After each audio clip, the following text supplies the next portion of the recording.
I'm at the Down Under Championships in Wollongong, the Gong. No shit. Is something happening there, or are you just doing work there? Dude, when you cancelled last week and I got the new time, I was like, this is going to work out perfect. I'm going to arrive in Wollongong the day before the Down Under Championships, and we're going to have the call of this glorious backdrop. So, yeah, I'm not working this weekend. I'm just watching some CrossFit. Dang. What's going on? What is and that's the event called the Down Under Championships. Yeah, so Rob Forte's event. And, yeah, got some indies, got some teens, got a bunch of Americans came over. That's awesome. Hey, can you guys hear? Oh, no sound. You can't hear Wykie well? Hold on. I'm going to turn up his mic. We're having some problems with guest sounds. How about that? Are you guys good with that? Hello, guys... check. I hear him How's good. How's that audio, team? Yeah. Used to work with Wykie back in the day. Excited for this. Am I pronouncing your name right? Wykie. Wykie, you got it. Wykie, yeah. Wykie, pronounce your last name for me. Etsebeth. What is like that? Elizabeth, but it's Dutch German, I believe, is the origins. Yeah. But I'm South African, yeah. And we only knew each other from Instagram, and then we met at the games, and then we got to like say hi at the games, just informal but intimate. Just because I'd say it was because everyone's kind of in an intimate state there, but there's not really time to interact.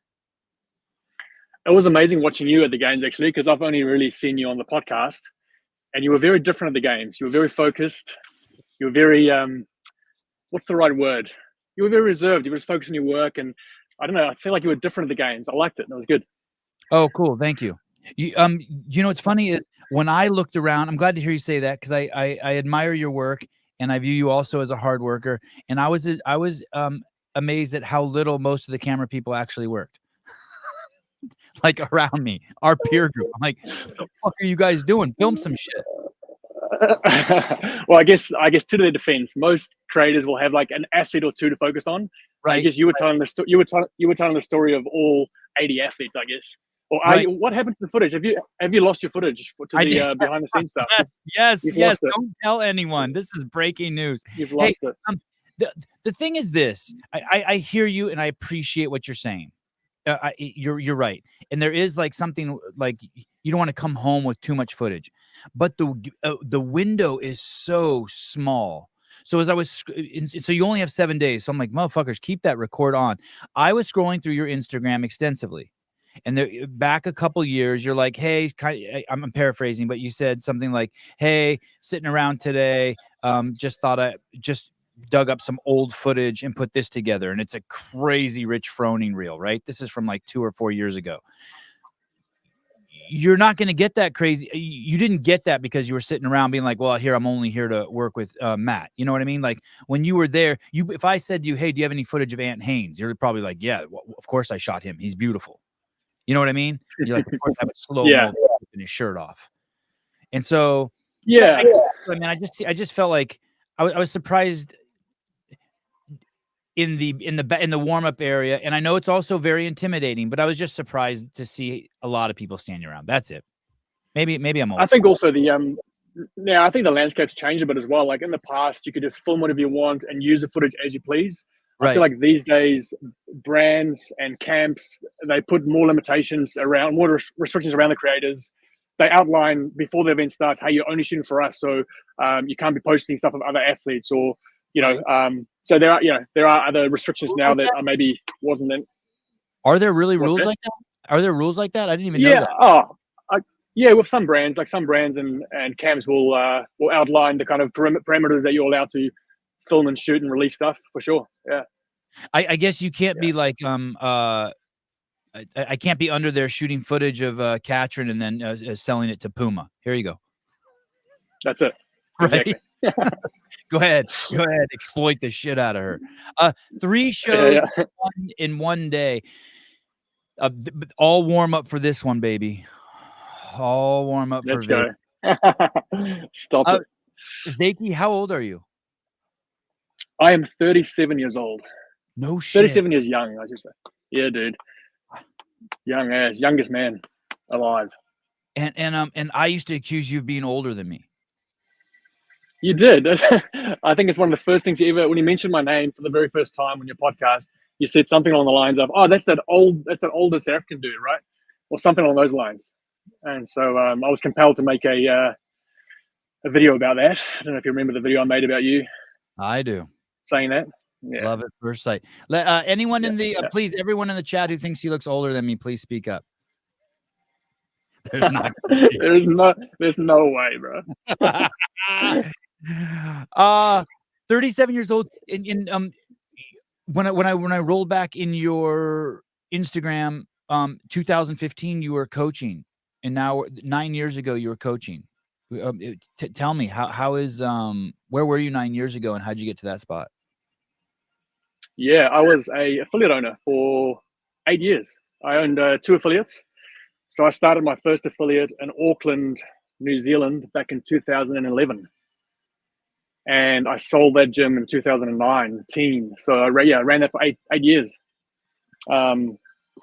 Coached maybe 5 classes a day straight for 8 years. So, hundreds of hours on the coaching floor and every CrossFit certification imaginable. Like, in the early days, I just went into every single CrossFit cert that was out there. I did, all the way from kids to endurance to weightlifting, the whole lot. So I lived and breathed affiliate ownership and coaching for a long time. Yeah. So that's why you saw the coaching stuff. Yeah. So many questions around that. First, why did you get into CrossFit? Why did you get into coaching? So I knew, I was maybe 8 years old when I started going to the gym with my dad. And I knew from a very young age that I would do something in the sports or fitness realm. That's kind of what I love to do from a young age. And so straight out of high school, I went and studied my sports science degree. So I did my 3-year sports science degree, and then just went on to be an instructor at a Globo gym for 2 or 3 years before I found CrossFit. There was actually, there was 3 of us at the same Globo gym that found CrossFit.com around the same time. Around 2009, we stumbled across CrossFit.com at the Globo gym. Started doing CrossFit workouts at the Globo gym. Oh, it's my dad. Yeah, this is the guy you knew. Yeah, but you knew. You mentioned him, right? This is the guy that got you going. Yeah, that's it. That's the man. He dragged me to the gym with him. Yeah, as a youngster, as a 8-year-old. And he was doing just a circuit. He was doing like a strength circuit. Like 8 machines, 15 reps. 3 sets type of thing. And I remember sitting in the gym as a youngster thinking, this is cool, but something's missing. I knew that it could be done better. This is before I knew about CrossFit. And so when I came across CrossFit.com, I realized that this is it. This is fitness with community. This is what it's supposed to look like. And so 3 of us instructors left the same gym in the same month and started 3 affiliates in Auckland in the same month back in 2011. We actually filled up a shipping container from China together. We chipped in. There was no equipment companies back in those days. You couldn't buy kettlebells or barbells from anywhere. And so we all just filled up a container from China and brought that over and started 3 CrossFit gyms in Auckland. Yeah. Hey, did you guys all do your level 1 at the same time? Around the same time, yeah. Probably all around the 2009, 2010 mark, yeah. Do you remember who taught your level 1? I actually think Adrian Bosman came over to our level 1 in New Zealand. I think he was at my level 1 or my level 2. We had Boz at one of them. And then, Mike Bergen came over for the weightlifting.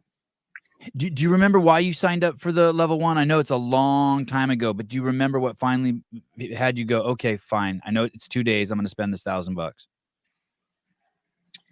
Yeah. I mean, I knew I wanted to own an affiliate. So, to do that, I had to have my level 1 to apply. So that was the motivation initially. I didn't think I'd learn much because I had this 3-year sports science degree. And I can honestly say with all confidence that I learned more in those two days at the level 1 than I did in I couldn't tell you what I learned in my 3-year sports science degree. I can't recall anything. But the stuff I learned in my 2-day level 1 still is with me now, and I still believe in and preach. So, yeah. How fascinating is that?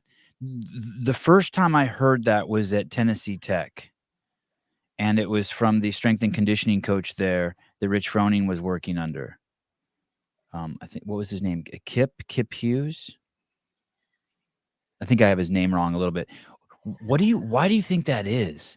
How do these people go through these 2, 3, 4-year degrees in kinesiology, the health sciences, and then they do this 2-day CrossFit course, and they're just like, they have their eyes just popped open? Yeah, well, it's theory. It's theory versus reality. Like I think CrossFit has such a real life application. It's a lot more applicable to everyday life. Learning as an 18-year-old out of school, you don't know what you want to do. You kind of, you go and do the sports science degree, not really having the passion or the buy-in, I guess, that you do when you decide that you want to start a CrossFit affiliate or you want to become a CrossFit coach. I don't know. I just think it's simpler and it's more applicable to everyday life than the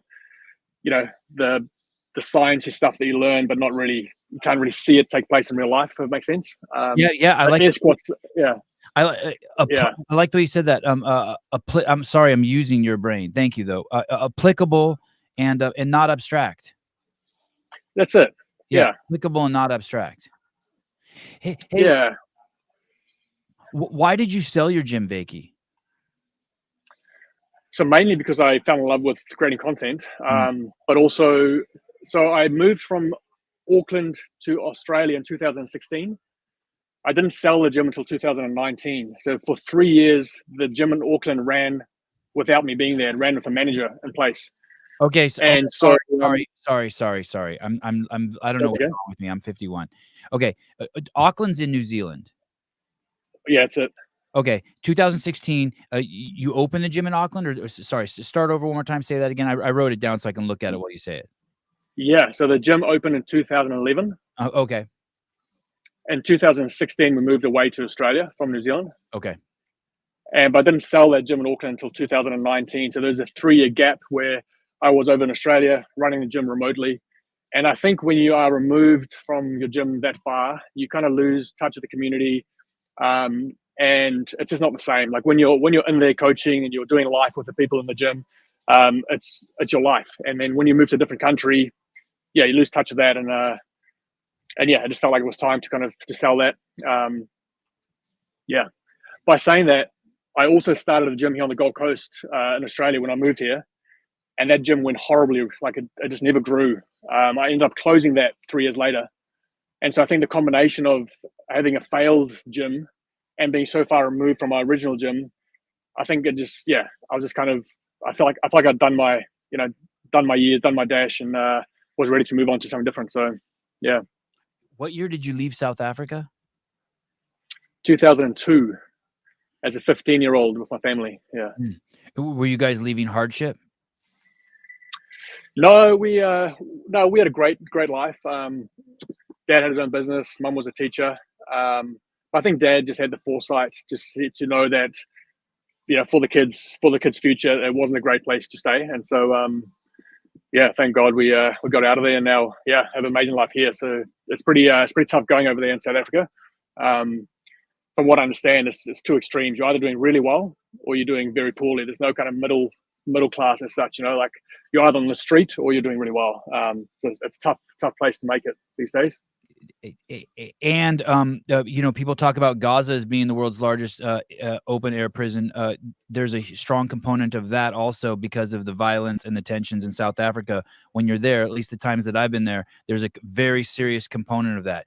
Like you're like, how come there's no one on the streets? How come no one's walking around? How come no one's sitting at these outdoor cafes? Well, because shit could go horribly wrong. There is a prison feeling there when I'm there. Like, oh shit's tight. Shit's too tense.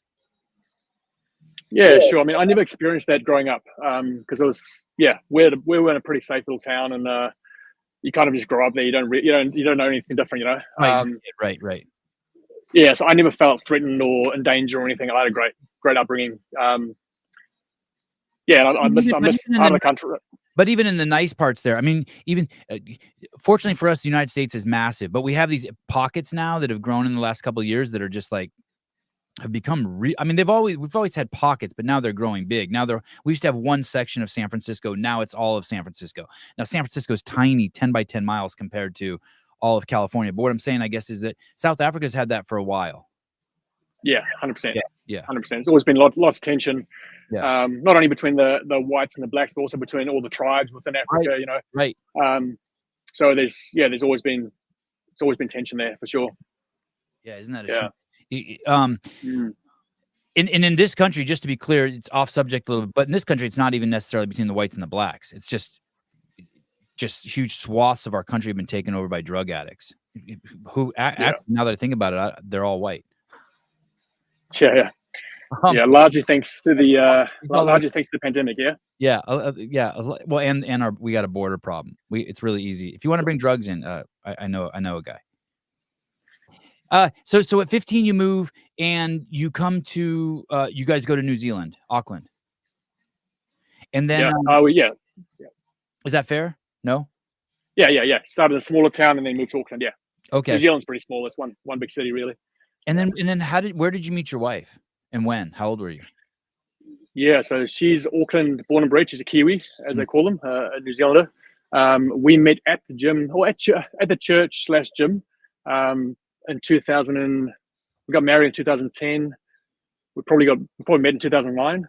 Yeah, around 2009. So around the same time I came CrossFit, really. In fact, we actually we went to the States in 2011. Just a trip around. We did like a round the world trip, and we were in the States, and I went to a bunch of CrossFit gyms on that trip. I actually bought myself a Rogue timer for the new gym that I was going to start later that year. And at customs, they pulled me over because they saw this timer, this big clock that I was taking on, carry on, and they thought it might be something suspect. So it was a Rogue timer that I bought on our little around the world trip. So met my wife in about 2009, got married in 2010. So I would have been 13 years ago. I would have been 24. Yeah. Did you have when you opened your first gym, Wykie, did you have another job? Yeah, I actually was working for the New Zealand Police as not as a police officer, but as a civilian. So I was working in the recruiting department, doing all their fitness testing for them. So I would take the young police officers or the guys that want to become police officers and did the 5K run test and the push-up test and took them through that. So helped with the recruiting department. Yeah. And you did both for a while? Did your job at the police department subsidize your gym? Yeah. So luckily my boss there, the inspector, was really accommodating. I was working 5 days a week, and he allowed me to drop down to 3 days to focus on the gym 2 days, and just slowly kind of switch the ratio until I was ready to leave altogether. So, but I mean, with a CrossFit gym, you can coach from 5:30 till 7:30. You can do 2 classes, lock the gym up, go to work, and then come back in the afternoon. Or have another coach take the lunchtime class. So I was kind of doing both, coaching in the morning, coaching at night, and working a full day at a normal job for many years. Yeah. That seems to be the route. Did you ever get to a place where you could just be full time at the gym? Yes. Yeah, absolutely. So probably only took a year, maybe a year. The first year was doing both, and then I think from year 2 I was full time at the gym. Yeah. Did you introduce CrossFit to that police department or to the academy at all? That's all I did with them. So the recruits only did CrossFit. Yeah. Awesome. Yeah. I wonder how many affiliates you spawned off of that, or how many L1s you sold. I bet you it was a handful. Yeah, I mean, even this, we probably put about 20 coaches through level 1s, I'd say, over the years. Yeah, so yeah, quite a few. What did your wife, did she do CrossFit at the time, and what did she think about you going into the gym space, the boutique gym space? Yeah, so as I said, she was coming to the Globo gym that I was working at. She got incredibly fit kind of for 6 months to a year there, visiting the gym very frequently. But then that seemed to drop off after we got married. But no, she did come to the CrossFit gym. It's not really her thing. So she would join the 9:30 mums class. Yeah, she's super supportive. Like, she just, whatever I'm into, whatever I do, she fully supports me and always cheers me on. But yeah, CrossFit's not really her thing. And you need that. It sounds like basically you're an entrepreneur at heart, and you're taking not the easy road, opening a CrossFit gym and then going into content. Yeah, exactly. Yeah, very much so. My dad always worked for himself, and I was never comfortable working for other people. I always wanted to do my own thing and kind of create my own path in life. So yeah, very entrepreneurial, and and she's been gracious enough to just come along for the ride and take the punches with me. And yeah, it hasn't been an easy road. It's been tough. Like affiliate ownership is it's not an easy thing to do.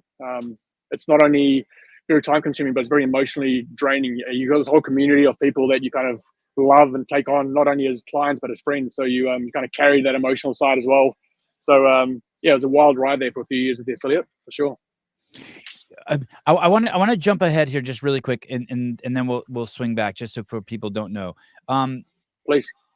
This is Wykie's YouTube channel.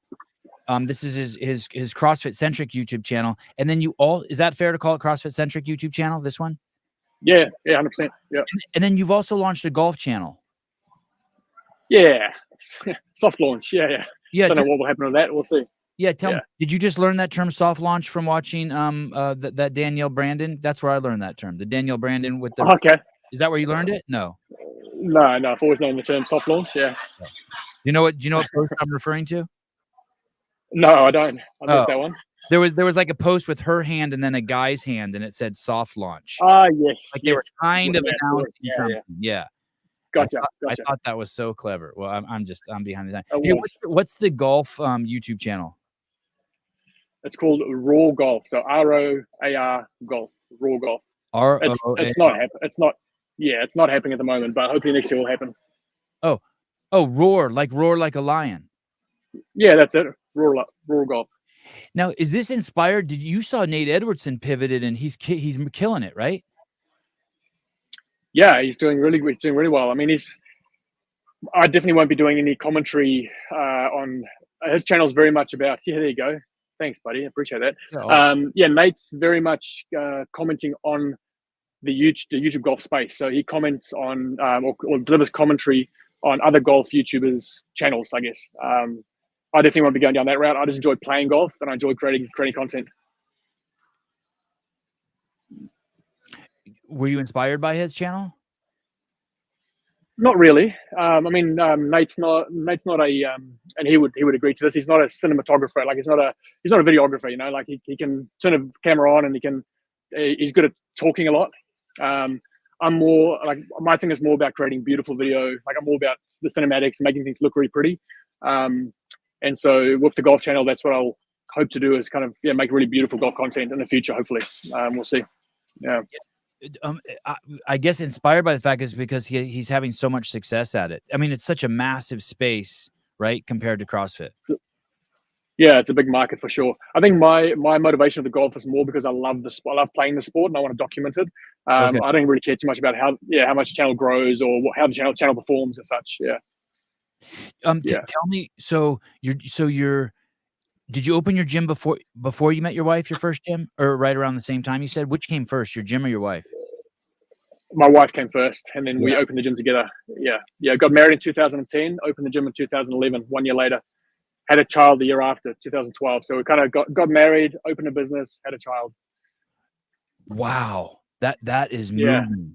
And how many kids do you have? I've got one. We had a little boy. We've got an 11-year-old girl, Karis. She's 11. We had a little boy called Benji back in 2014.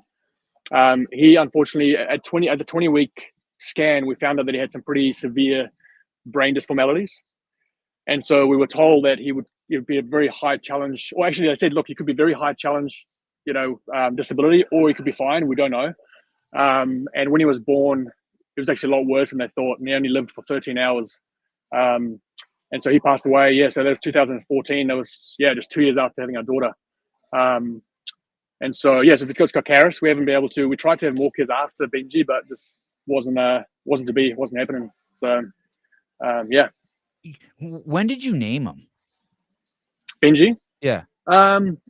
Pretty early on, I think. I think when we found out that he was sick, we kind of shared with our community that, hey, we're expecting this little boy.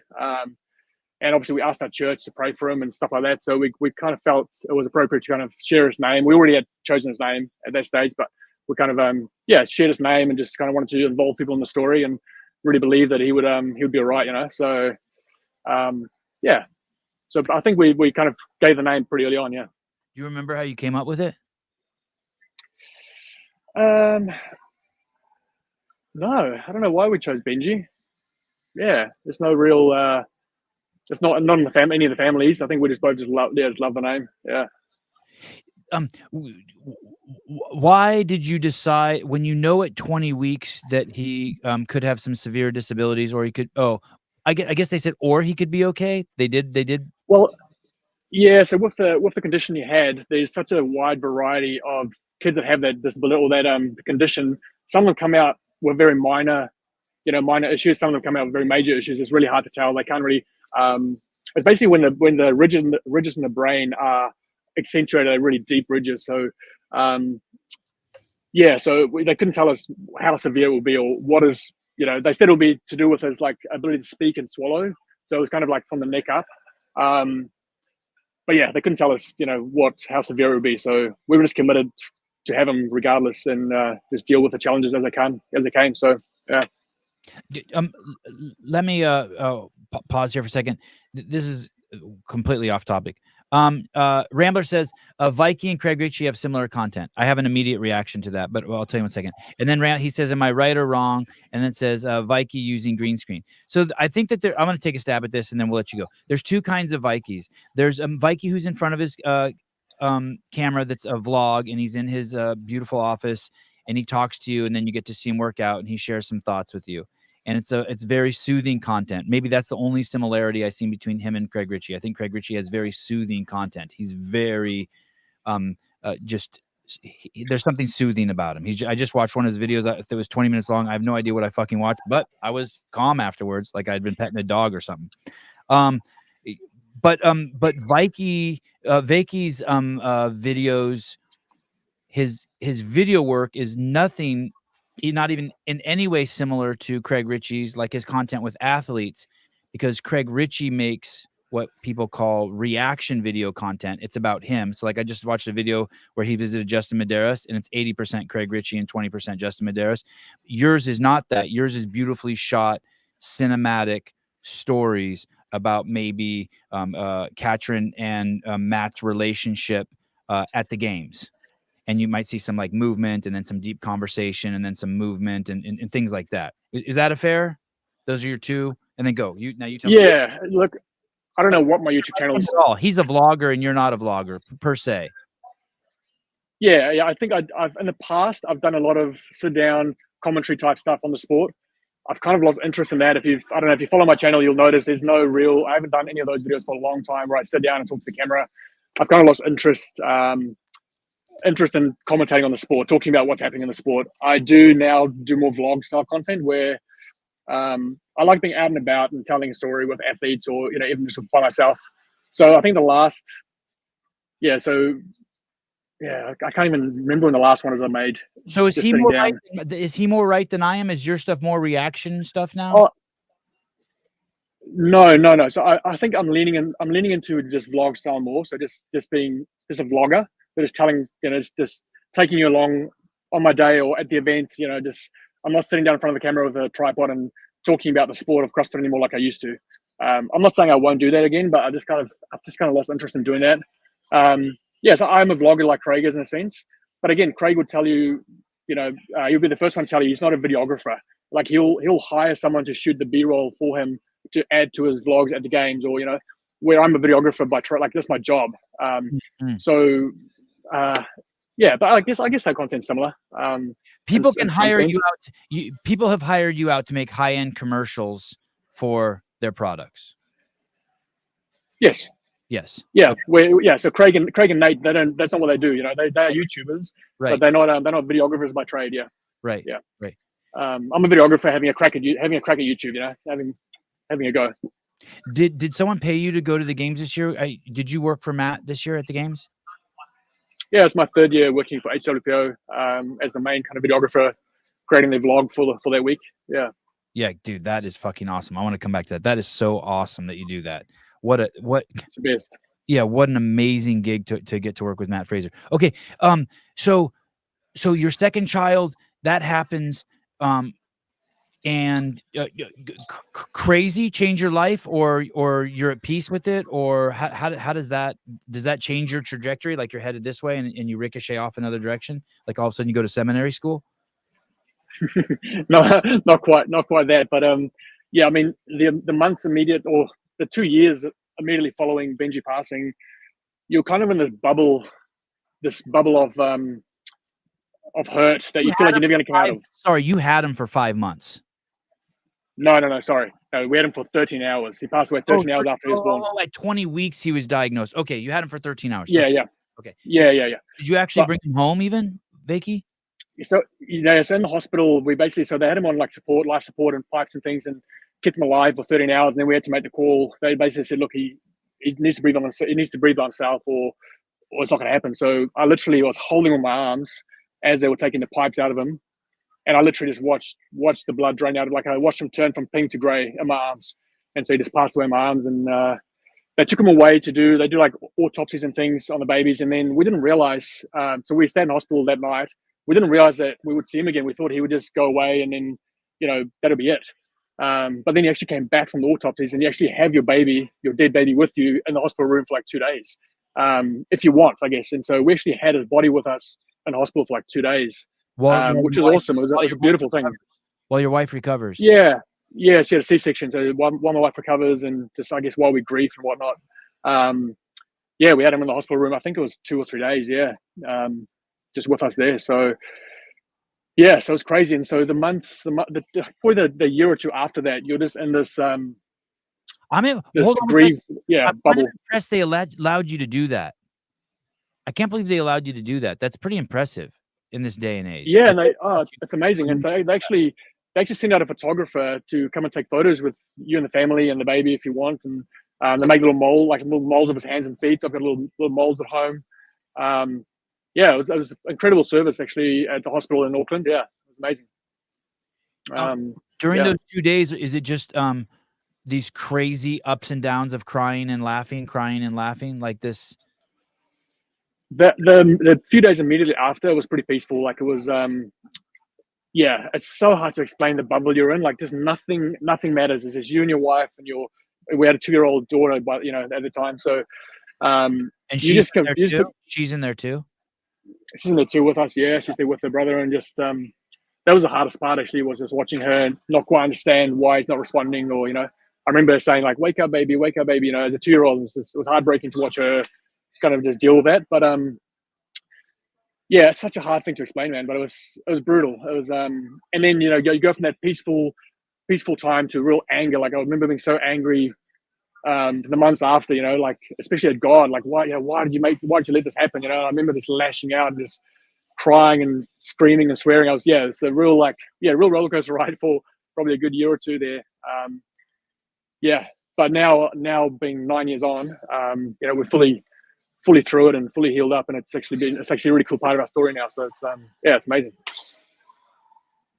I know that Gray, when my second twin was born, he was completely gray. He looked like a really bad fake Halloween baby, like a dead baby you might see at a Halloween store. You know what I mean? Like, it just looked like a fake baby. And he came out. We were at home, and he came out, and it was so limp that when they were holding him, his hands were touching behind him. It was crazy.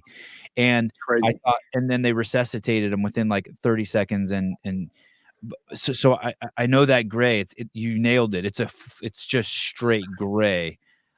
Yeah, for sure. You don't. So you said you healed from it, but you don't. You're not the same. Like, you're like maybe worse, or you're a different human being now. Because so I don't think we would have. One more thing. You said it's completely it's a unique experience. Oh, you can't know it unless you. There's no replica. You can't be like, hey, go ride that roller coaster over there. It's similar to that one. It's not like, oh, your dog died. It's kind of like that. There's nothing. Yeah. There's no, nothing. Unless you want to do this trip, there's not one like it. This is what unique, one of a kind trip. Yeah. Yeah, that's it. So I guess coming away from that, I was like, you know what? Nothing in life matters anymore. Like, I've lost my son. I'll just do whatever. Like, I'll do anything. I'll move countries. I'll sell a gym. I'll start a gym. I'll do whatever. Like, I just lost my fear and my preciousness over life, because it was like, nothing really matters. My son's gone. let's just move to Australia. We've been talking about it. What are we doing? Let's just move. So there's a real, like, him passing away was a real catalyst, in the sense that I was no longer scared to make decisions, because I was like, no failure can compare to that. Like, if I move countries and it goes horribly wrong, or if I start a gym and it fails, it doesn't actually matter anymore. Like, it's not. Yeah, things just lost its power, I guess. Which was a real amazing thing. You were 27. Yeah, it would have been 27. Yeah. I'm showing off my math skills. I'm just showing off a little bit. Good job. Yeah, I'll trust you on that. Yeah. But yeah, I mean, Benji is the reason we finally moved to Australia. We'd been talking about it for years. And after he passed away, we're like, stuff it. Let's pack up and go. I was so scared that the gym would fail in Auckland. I was like, the gym relies on me. I'm the face of the gym. If we move countries, this affiliate's gonna die, and I didn't want that. But after Benji passed away, I was like, who cares? Let's just go. And funny enough, the gym actually thrived without me there. Crazy humbling in a way, or at least the effects of humbling. Like, fuck it, nothing can hurt me now. I'm not ashamed of anything. I already fucking have dealt with the worst blow life can deal. That's it. Exactly. And so we took the plunge and moved, and the gym actually started performing better without me being there, because finally there was space for the staff to step in and show their strengths and their skills. And I finally got out of the way. I was probably stopping a lot of growth in the business by wanting to do everything myself. So that was a big lesson, actually, is just to get out of the way for other people to help and see things move forward. So yeah, the gym did really well up until the day we sold it in Auckland. Yeah. What happened to the relationship with your daughter? I always, something that's really hits deep with me is I was always afraid to lose my parents. And once I had kids, when I would check in on that feeling, I noticed it had changed. Like maybe not even in a healthy way. Just okay, I lean on my parents. Maybe now I'm leaning on my kids. Like, I have to check in on myself. How did that change your relationship with your daughter after what happened with your son's passing? No, I think I probably there was definitely a period where I was scared of losing her as well. You kind of become sensitive, like hypersensitive, like what could happen to her now, I've lost my son. What if I lose my daughter as well? So, but I guess being a man of faith, I kind of dealt with that, pretty quickly. And I remember my wife, I remember the night that Benji passed away, we said to each other, we can do one of two things here. We can either let this hurt and this thing come between us, and we can let it drive us apart, or we can actually stand side to side, stand shoulder to shoulder and face this thing together and let it bring us closer. And that's exactly what it's done. Like, it's just brought us so much closer, me and my wife. So I think, like his passing has definitely made me and my wife's relationship even stronger and better. And so I guess that has a positive flow-on effect to our daughter as well. So, I mean, Karis, my daughter, is definitely spoiled. Like, we definitely spoil her. She's the only child, and we love her very much. So yeah, we definitely spoil her, but I'm okay with that. Yeah. You're driving home from the hospital, and you lean over to her and you say that line, like, "Hey, we can either let this drive us apart." When does that conversation happen? Yeah, no, I think even in the hospital room, we said that to each other. How did you know already that it could drive you apart? I don't know. I guess we just knew that, something this traumatic or this hurtful can, I guess you could spin out, like you can, who knows what you turn to, because of your hurt and your pain. So we decided to turn to each other rather than turn to other stuff. And yeah. Like someone would blame the other person? Yeah, perhaps. I mean, I think my wife's probably, my wife's a bit older than me, so she's got a sense of maturity, like a level of maturity that was, she's real level-headed, real mature. She's 6 years older than me.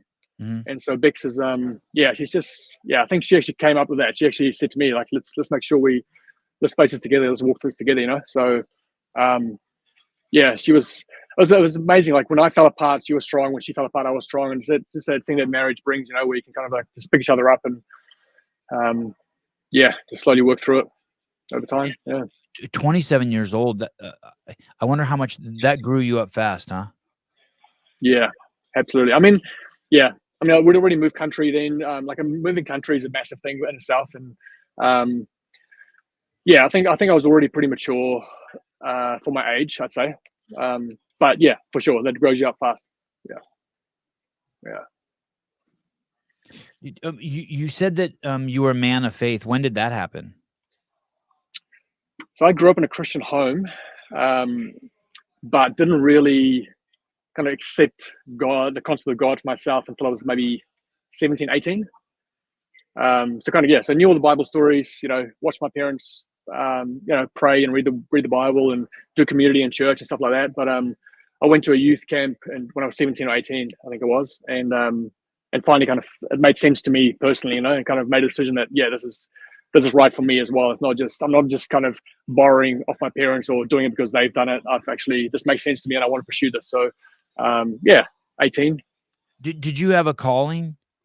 Like I always wonder like how someone knows if they're a Christian or not. Like I don't know that I'm a Christian because I just don't have a calling. I don't have a, like I didn't wake up in the middle of the night and be like, dude, I heard God say, I like all the books. I like the dude. I like the Jesus dude a lot. I like everything I've read. I've listened to the audiobook of the Bible a few times, but there's tons of dudes I like out there, but I don't have a call. Yeah, sure.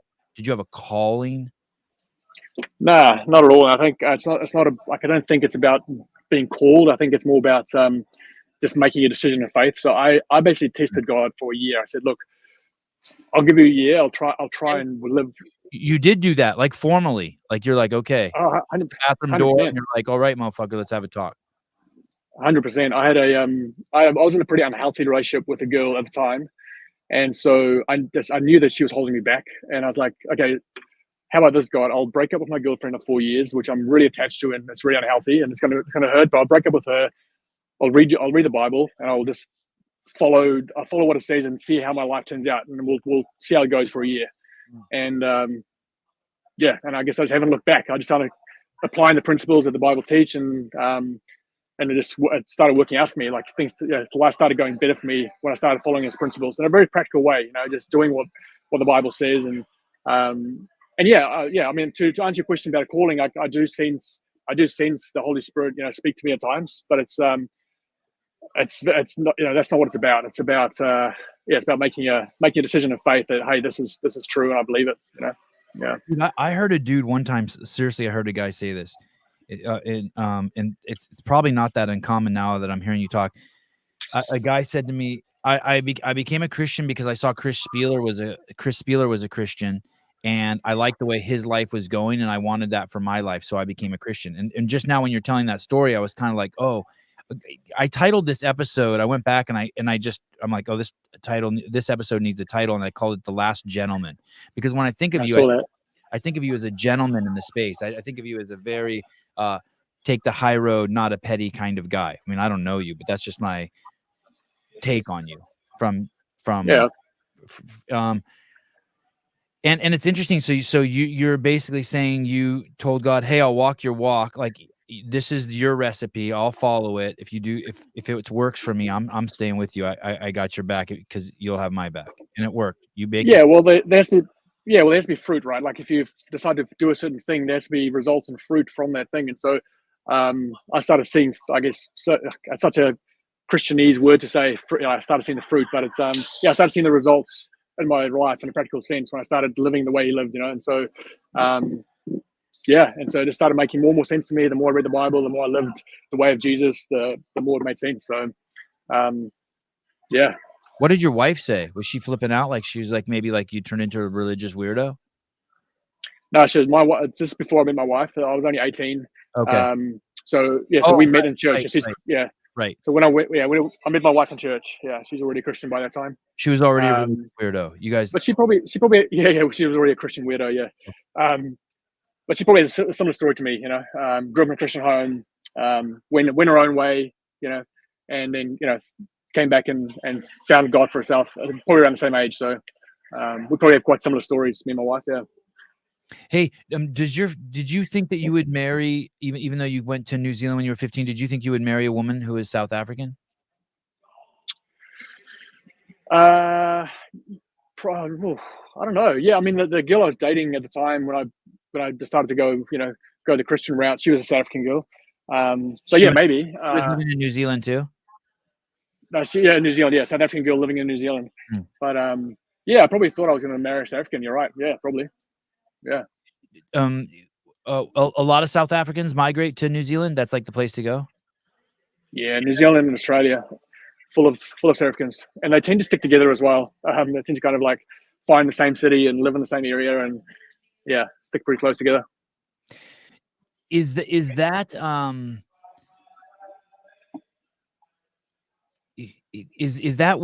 what you went through with Benji and 27 years old? Kind of like, like, I don't give a fuck kind of what happens. I'm guessing that was tempered by the fact that you had a daughter. You couldn't be completely crazy and be like, okay, I'm going to wrestle alligators or I'm going to start getting into heroin.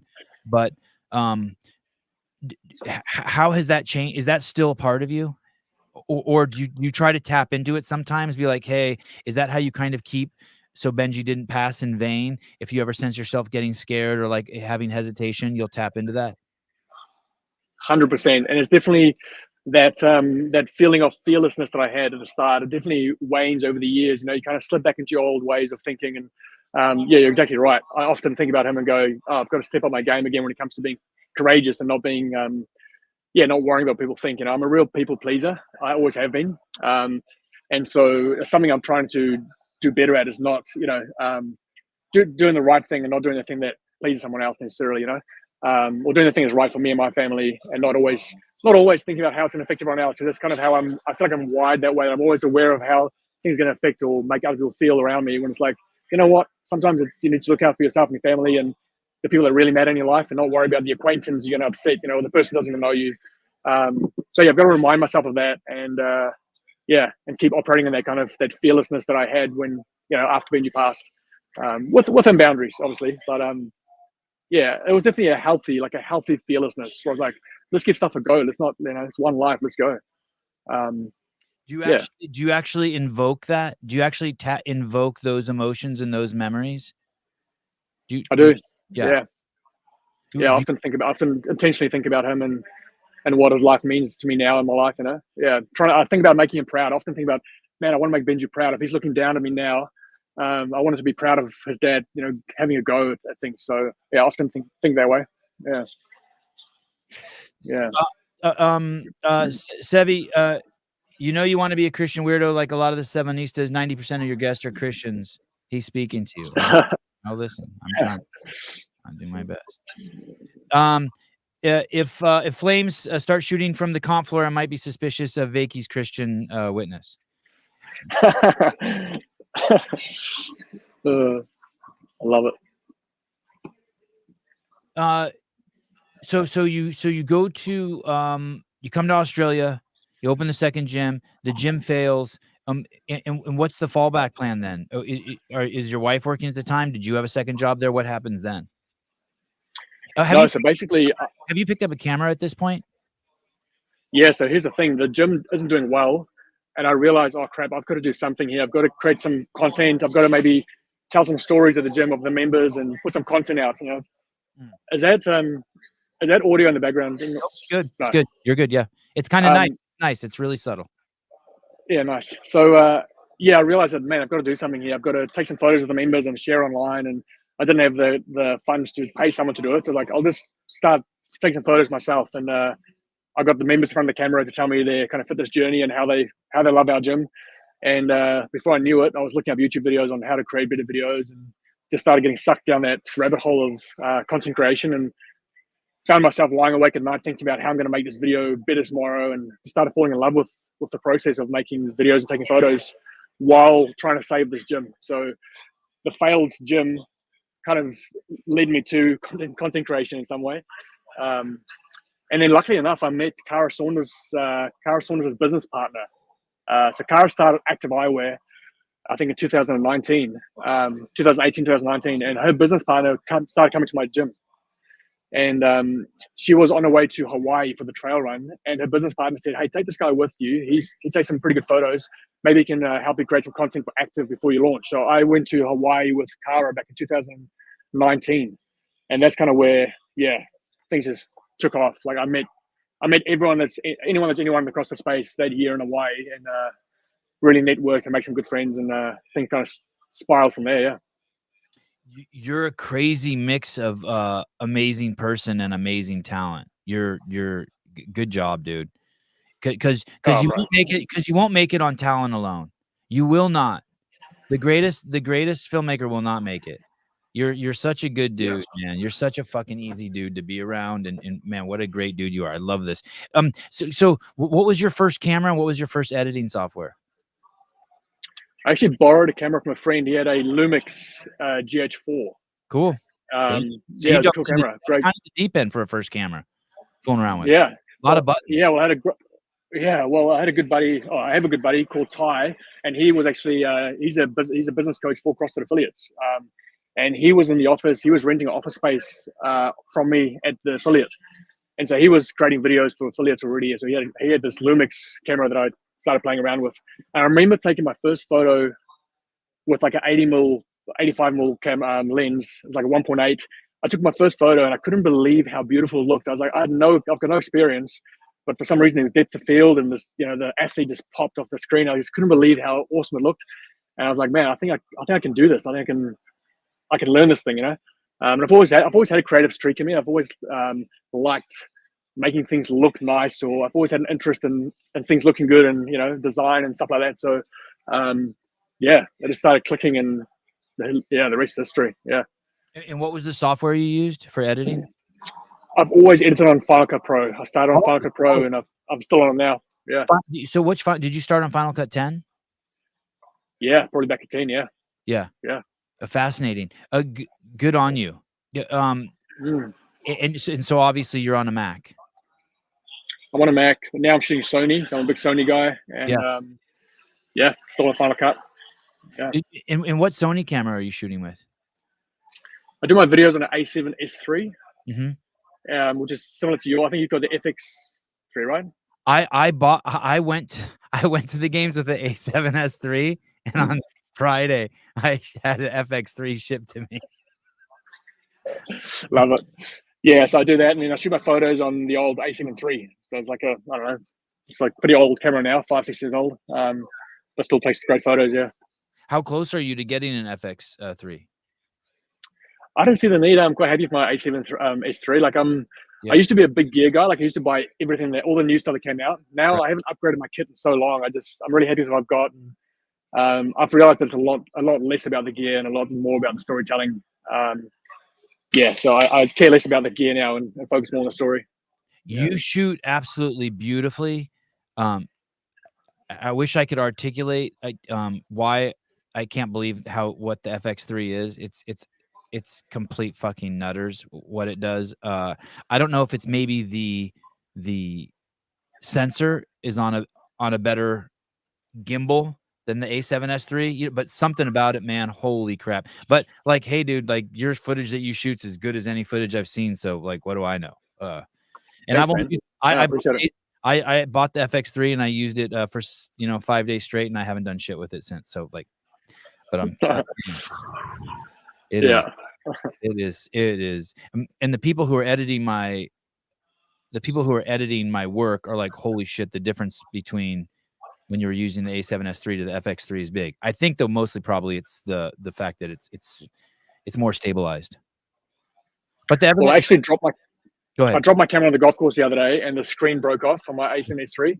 Yeah. So I was considering picking up a new body, seeing that one to get fixed. Yeah. Maybe I will go down the FX3 route. Yeah. Man, it's nuts. It's truly nuts. I haven't taken one single photograph with it. So I don't know anything about its photography, but dude, its video is mine. Hey, have you ever had issues at the games? I had the f4 70-200 on my A7S3, and it wasn't staying on the mount. Have you ever had a lens do that where it won't stay on the mount and you're shooting, it just stops shooting and you have to take the lens off and crack it back on and off? Have you ever had that? Never had that. Yeah, had that happen. At first I'm like, oh shit, my camera's broken, and then I realized, I just kept having to reset the lens. Yeah, no, never had that. Lens. It wasn't like it was a heavy lens, you know what I mean, and like bending the frame. Yeah, gotcha. Right. Shake your hands. Have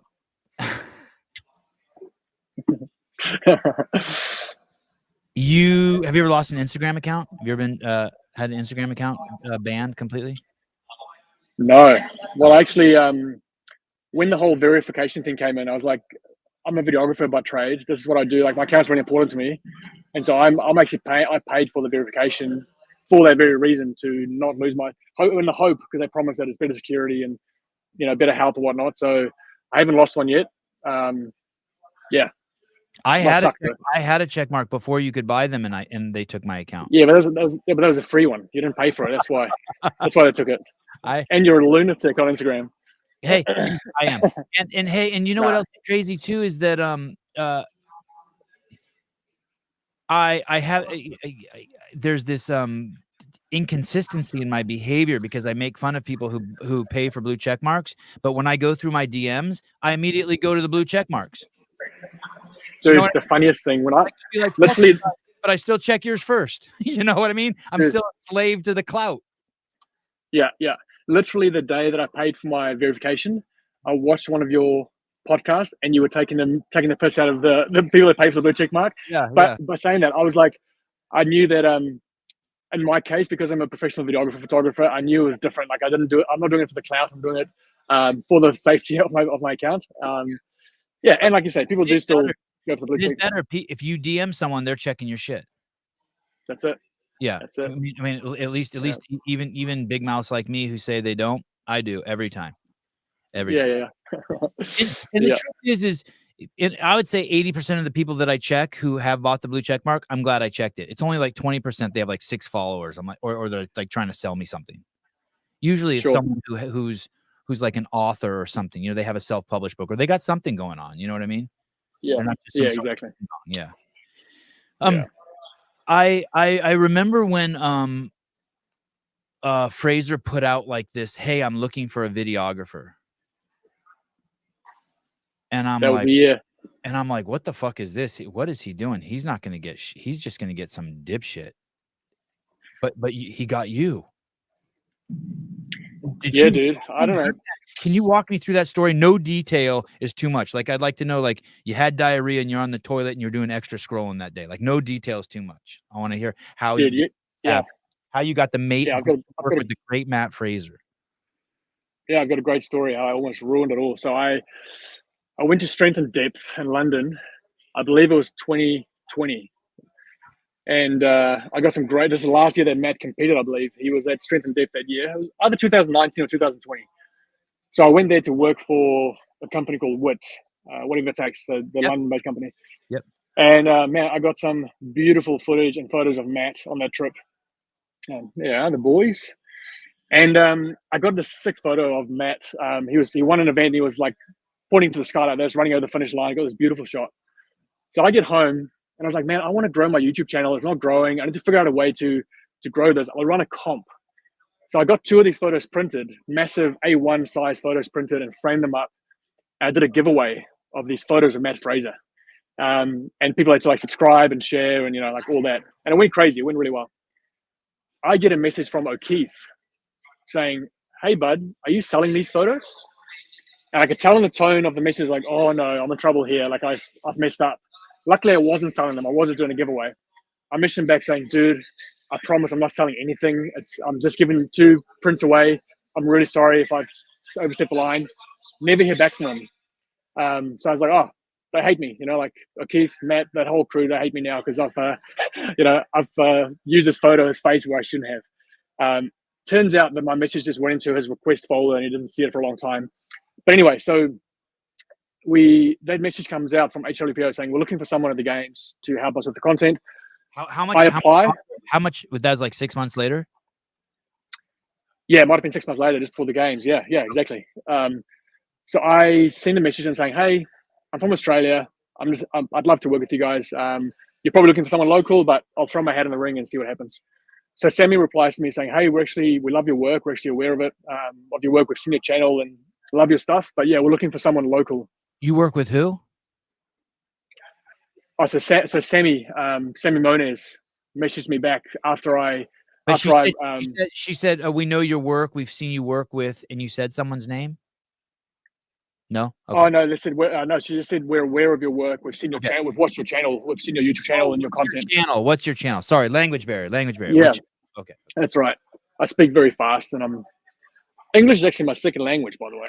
I'm trying hard here. Afrikaans. Yeah. All right. Yeah. So Sammy messaged me and she said, look, we love your work, but we need someone local that can do the games and then keep working with us ongoing. And so I was like, yep, understand, no problem. And so we flew on a family holiday to Queenstown. We're living in Australia this time, so flew to New Zealand to a family holiday. This is like, I would say 4 weeks away from the games, 1 month out from the games.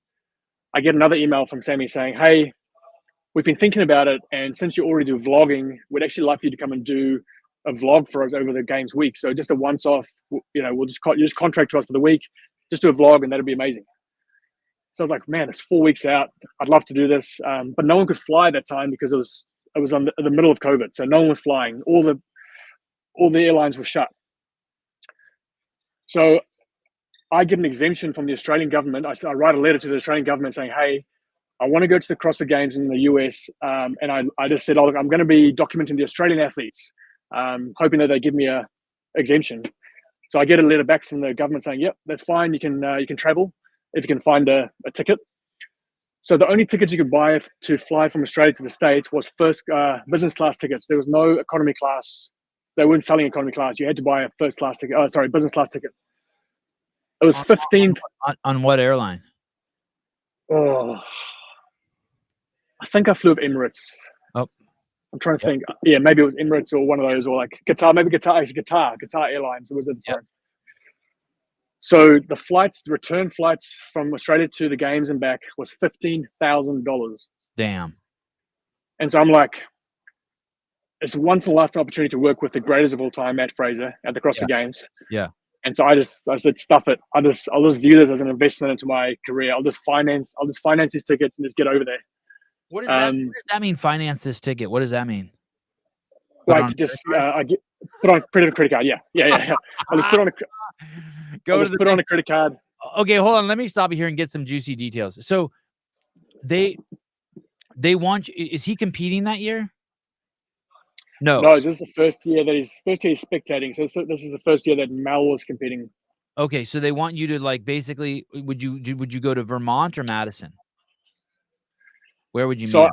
So they wanted me to go to Vermont first and just kind of hang out with them and get to know them a little bit. Yeah, and then we'd travel to the games together. Yeah. Any concern you would come to the States and not be able to get back?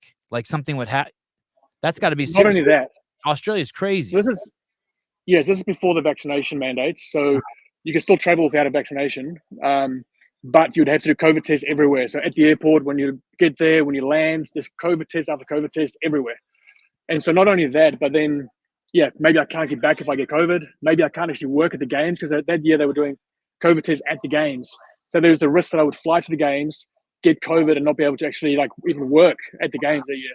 Wow. So loads of question marks. But nevertheless, I was like, Fraser. Stressful, like an AIDS test. You're like, fuck. I remember I got an AIDS test when I was a virgin, and I was scared. I was like, what if I sat somewhere? Yeah. How many tests do you think you did between leaving Australia and like before you turned on your camera in Madison? You think you did 5? Maybe 8. No, I'd say 8. God. Oh my God. So many. Butthole. Do they watch you swab your nose? Could you fake it? No, they watch you. Someone's there. They do it for you, probably. They do it for you. Absolutely. Yeah. Oh. Yeah. That was horrible. That was the worst. Hey, and so used to those? Do those ever feel good? Do you ever get used to those? You know, like cocaine, the first time you do it, it kind of sucks. And then by the 10th time, you're like, yeah, give me the burn, baby. I don't know, unfortunately, but I never can get used to the swabs now. It's very uncomfortable. Look at this. Wykie the reason I found Sevan. Well, thank you, Wykie. There you go. I'm pretty sure I was one of your very first subscribers when you started the channel with Matt and Josh. Oh yeah, I remember that podcast. What a great podcast. Put in a good word for me with Matt, would you? I'll let you earn your own way to Matt. All right. Yeah. So anyway, took the risk. People pleaser anymore. You've done a good job. You've passed the test, Wykie. You've passed the test. That's it. Okay, so your wife thinks you're crazy, but she bites the inside of her cheeks and says, "I support you, honey." Yeah, pretty much.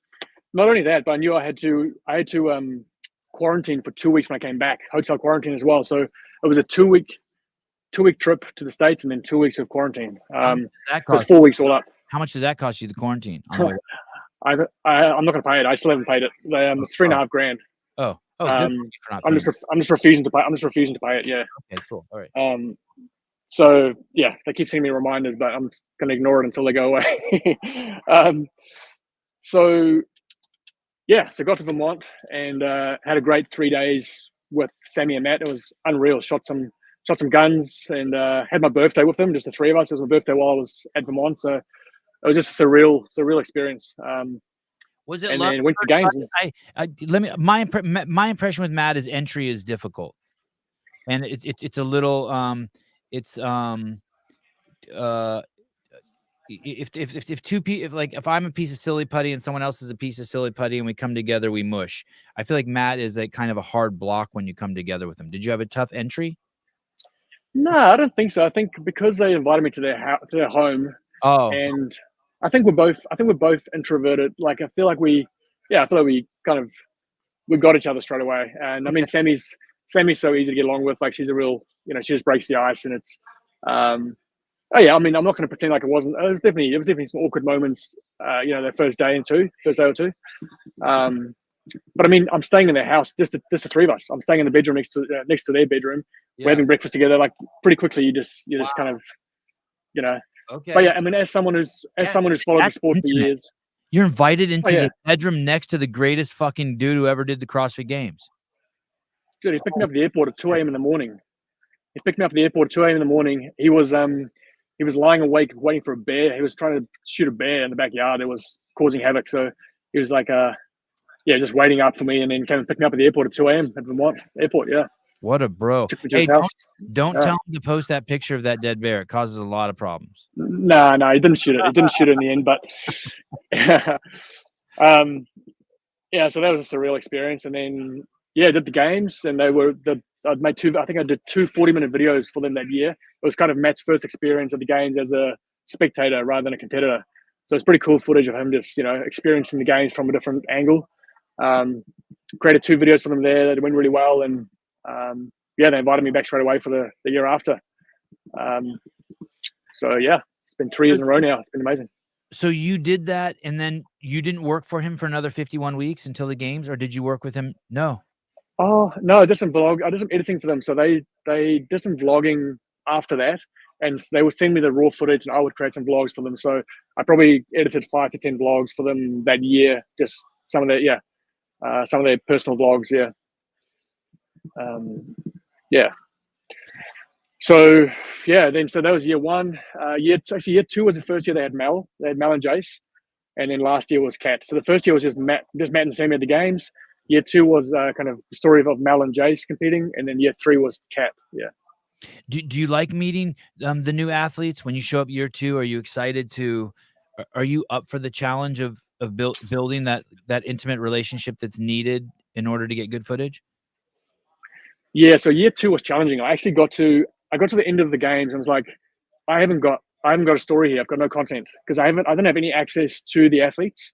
So it was really hard to actually tell a story. So that night, the night of the games finished, the games finished that night, I said, look, I need some interviews. I need to sit down with the athletes and do some interviews.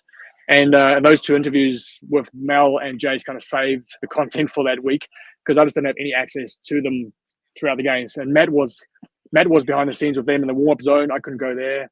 I basically didn't see them for the whole week. I was just kind of shooting B-roll from the stands. And so this past year, getting access behind the scenes and being able to hang out with Kat and Matt the whole time was so much easier to tell the story. And I mean, Kat's, Kat, she's unreal. Like she's so easy to create content with. Just gives and gives and gives. Like it's not hard. Like she just knows what to say, knows what you want. Is always up for it. So this year was really enjoyable. Like the year prior was pretty stressful. I met Mel and Jace for like 5 minutes before the games and never saw them throughout the week. So it was really tough to create content that year. But this past year was unreal. And I guess now that I'm 3 years in, I feel like I'm part of the family now. Like I've worked for them 3 years in a row now. I get there and it's just straight into it. We don't have to break the ice or get to know each other. It's just business as usual. Yeah, we're family. So it's cool. What a huge mistake and then enormous recovery on CrossFit's part by allowing that. Huge, like you're basically making them $100,000 worth of content for free by covering, not even for free. Fucking Matt's paying for it, right? For CrossFit. I mean, such a smart course reversal. Do you see any downside? Like, could you be unbiased and to think of any downside CrossFit has for letting us back there, the creators? Once we've proven ourselves. I think once you've proven yourself, and I guess they'll just kick you out if you're not behaving back there. It's not hard to get rid of someone. So I never saw anyone not behave, by the way. Every single person back there with the camera, the worst thing I ever saw is someone not working, but like you're not obligated to. I mean, you know what I mean? Like everyone's so polite and nice, like everyone. Yeah, I think if the creators are allocated to certain athletes, I think it's nice and tidy. I think it could get messy if you have 10 Craig Riches down there, floating around, filming everyone. Everyone's chasing everyone. Yeah, you're saying. Yeah, I guess so obviously you were there filming a bit of everything. Right. You weren't allocated to a certain athlete or two. So I can imagine that getting messy if they have too many of you and Craig running around just filming everyone and anyone. But if the athlete, like Kat knew that I was her video guy, so Kat was expecting me to have the camera on her face. Right. Right. So in that sense, it's organized. Everyone understands who's who. So I guess that's the only downside I can see is it just getting messy if there's too many creators that aren't actually told who they're with. Yeah. I had a I can't speak on Katrin's part, but in between my ears, I had built a pretty wild narrative between Katrin and I. And about 7 or 8 months prior to the game, I did not think for a second I was going to film the behind the scenes. I never thought I'd go to the CrossFit Games ever again. But I wanted to, when she qualified for the games, I wanted to wish her luck. And I wanted to diminish the negativity. And she could have been like, hey, dude, like, what the fuck are you talking about? Like, that's all in your head. And I reached out to her in O'Keefe, and she was kind enough to respond to me like, yeah, we're good. And I'll talk to you anytime. Let's do it. And we didn't get around to talking, but I wanted her to know that once I did know that I was going to film the behind the scenes, I wanted her to know, like, hey, I'm going to be there. I don't want to fuck with your trip at all there. Like, even if I didn't like you, I don't want to fuck with anyone's trip when I'm there. Like, our beef's over here. But when I was there at the games, we had some pretty fucking cool moments. And she gave me some fucking, like you said, she gave me some fucking incredible content. And the guys who are editing the behind the scenes now are like, dude, Katrin hit some grand slams on there. I'm like, yeah, she's amazing. Yeah. Were you ecstatic to work with her? Just like, just dripping. I think there's content? Yeah, I think there's levels to these athletes. Like there are some of these veterans that are just on a different level when it comes to maturity and understanding the game. They've been in it for so long, and Kat's one of those that just, it's just different, like dude, so professional. She was a kid. She was always like she was like she engages, right? When you're filming her, you're like, dude, is she looking at my bones? Like, is she looking She's into it? Is she X-raying me? Like, yeah, it's crazy, right? Yeah, totally. Yeah, man. Yeah, it was an amazing experience. I loved it. And she's a real deal. She's a cool chick for sure. When you filmed Mal and Jason, were they game? Were they both game? It was different. Like it was both. That wasn't their rookie years. It was Mal's. But they were Mal's second year at the games. I think they were young. I didn't get much time with them. It's very different. It was very different. It definitely wasn't as easy as with Kat. Obviously with Jason it's a bit easier. He's a dude, it's hard to relate to I'm a 37-year-old dude. It's hard to relate to a 17-year-old girl or 18-year-old girl. So, but I mean, they're both great, great kids. It's just, it's definitely wasn't as easy as with Kat, as natural as with Kat. Yeah. When you film with someone who's been through some shit, they got a little more depth to them. Do you know what I mean? Like someone who hasn't been through some shit will tell you what it looks like on the outside of the building, and someone who's been through some shit will tell you what's going on inside the building, right? And so it's like the difference between interviewing Haley Adams 2 years ago versus interviewing her now. Like there's some shit she's seen inside the building now. Yeah, that's it. Yeah, you're right. Yeah, and Kat's definitely walked a bit of a road, like with over the years. So yeah. There's been some introspection. That's it. Yeah. Sure. When I go through your Instagram account, I sense that you are just absolutely, the way you take care of your subjects, that you're absolutely honored to work with all of them. Like you take care of them. Do you know what I mean by that? I hate to be so touchy-feely and fuzzy with it, but it's true. Yeah, I'm like, wow. I'm still a massive fanboy, bro. Like, yeah, you take care of these people. Everyone looks like a shining star. Yeah, well, I feel like that's my job. Like, it's they let me into their world. They let me come to their houses and their gyms and film them. Like, yeah, of course, I'm going to do my very best to make them look as good as I can and tell the story as best I can. So, and I'm still a massive fanboy of all these athletes. Like, I'm good friends with a lot of them now, but still like admire them for their athleticism and what they do. Like, yeah, they're pretty amazing people. Like, look at this. Boys. Wow. Wow. Roy, and then dead center. There he is, the man. I know. Looking as charismatic as possible. Look at you admiring your work. I like looking at your face when you look at it. You're in heaven like you just saw flower bloom. It's nice, dude. I forgot about these photos. It's awesome. God, sometimes I feel like I need to go. Sometimes I feel like I used to be better. That's loud now, isn't it? No, you're good. You're good. I like it. You're working, man. You not everyone can be all cushion. I thought this would be really cool to be here, but it's pretty loud in here now. Dude, I'm loving this. I'm going to say, as much as it breaks my heart to say this, because there are some really, really iconic moments in CrossFit video and cinematography. There is a moment that I do think stands out as the most iconic moment in the history of CrossFit video and pictures. And it is this, unfortunately, if Caleb or Suze were here, they would bring up all the there's so many iterations of this. And this is the one I dug off of your Instagram. But there is Tia Toomey out of the water at the CrossFit Games, and you shot that. No. Hold on. I'll just show this photo. This is Eric. Eric shot this photo. I did the video of this. Okay. This is, if you look at the credit up there. Yes. I gave Eric credit for taking the photo. I did the edit. Okay. So I did the kind of the stop motion look and then the drawing. Okay.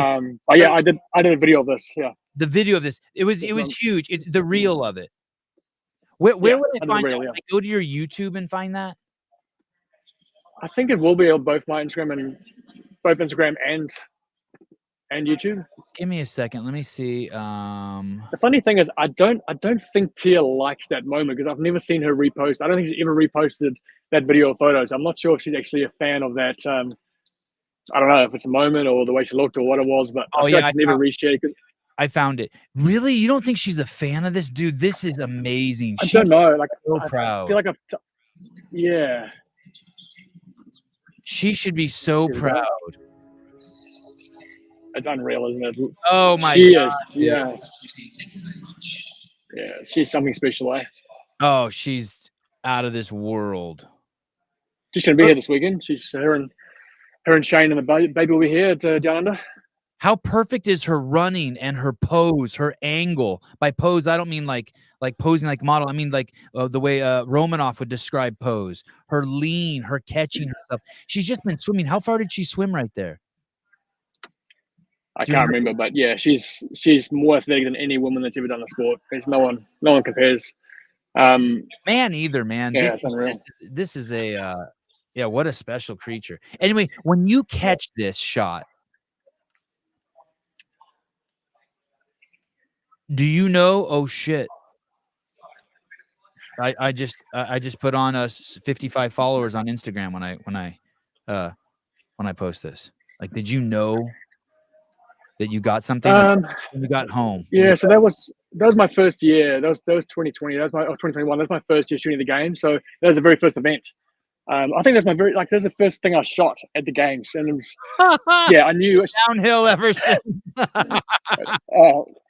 It has been, honestly. Dude. It has been.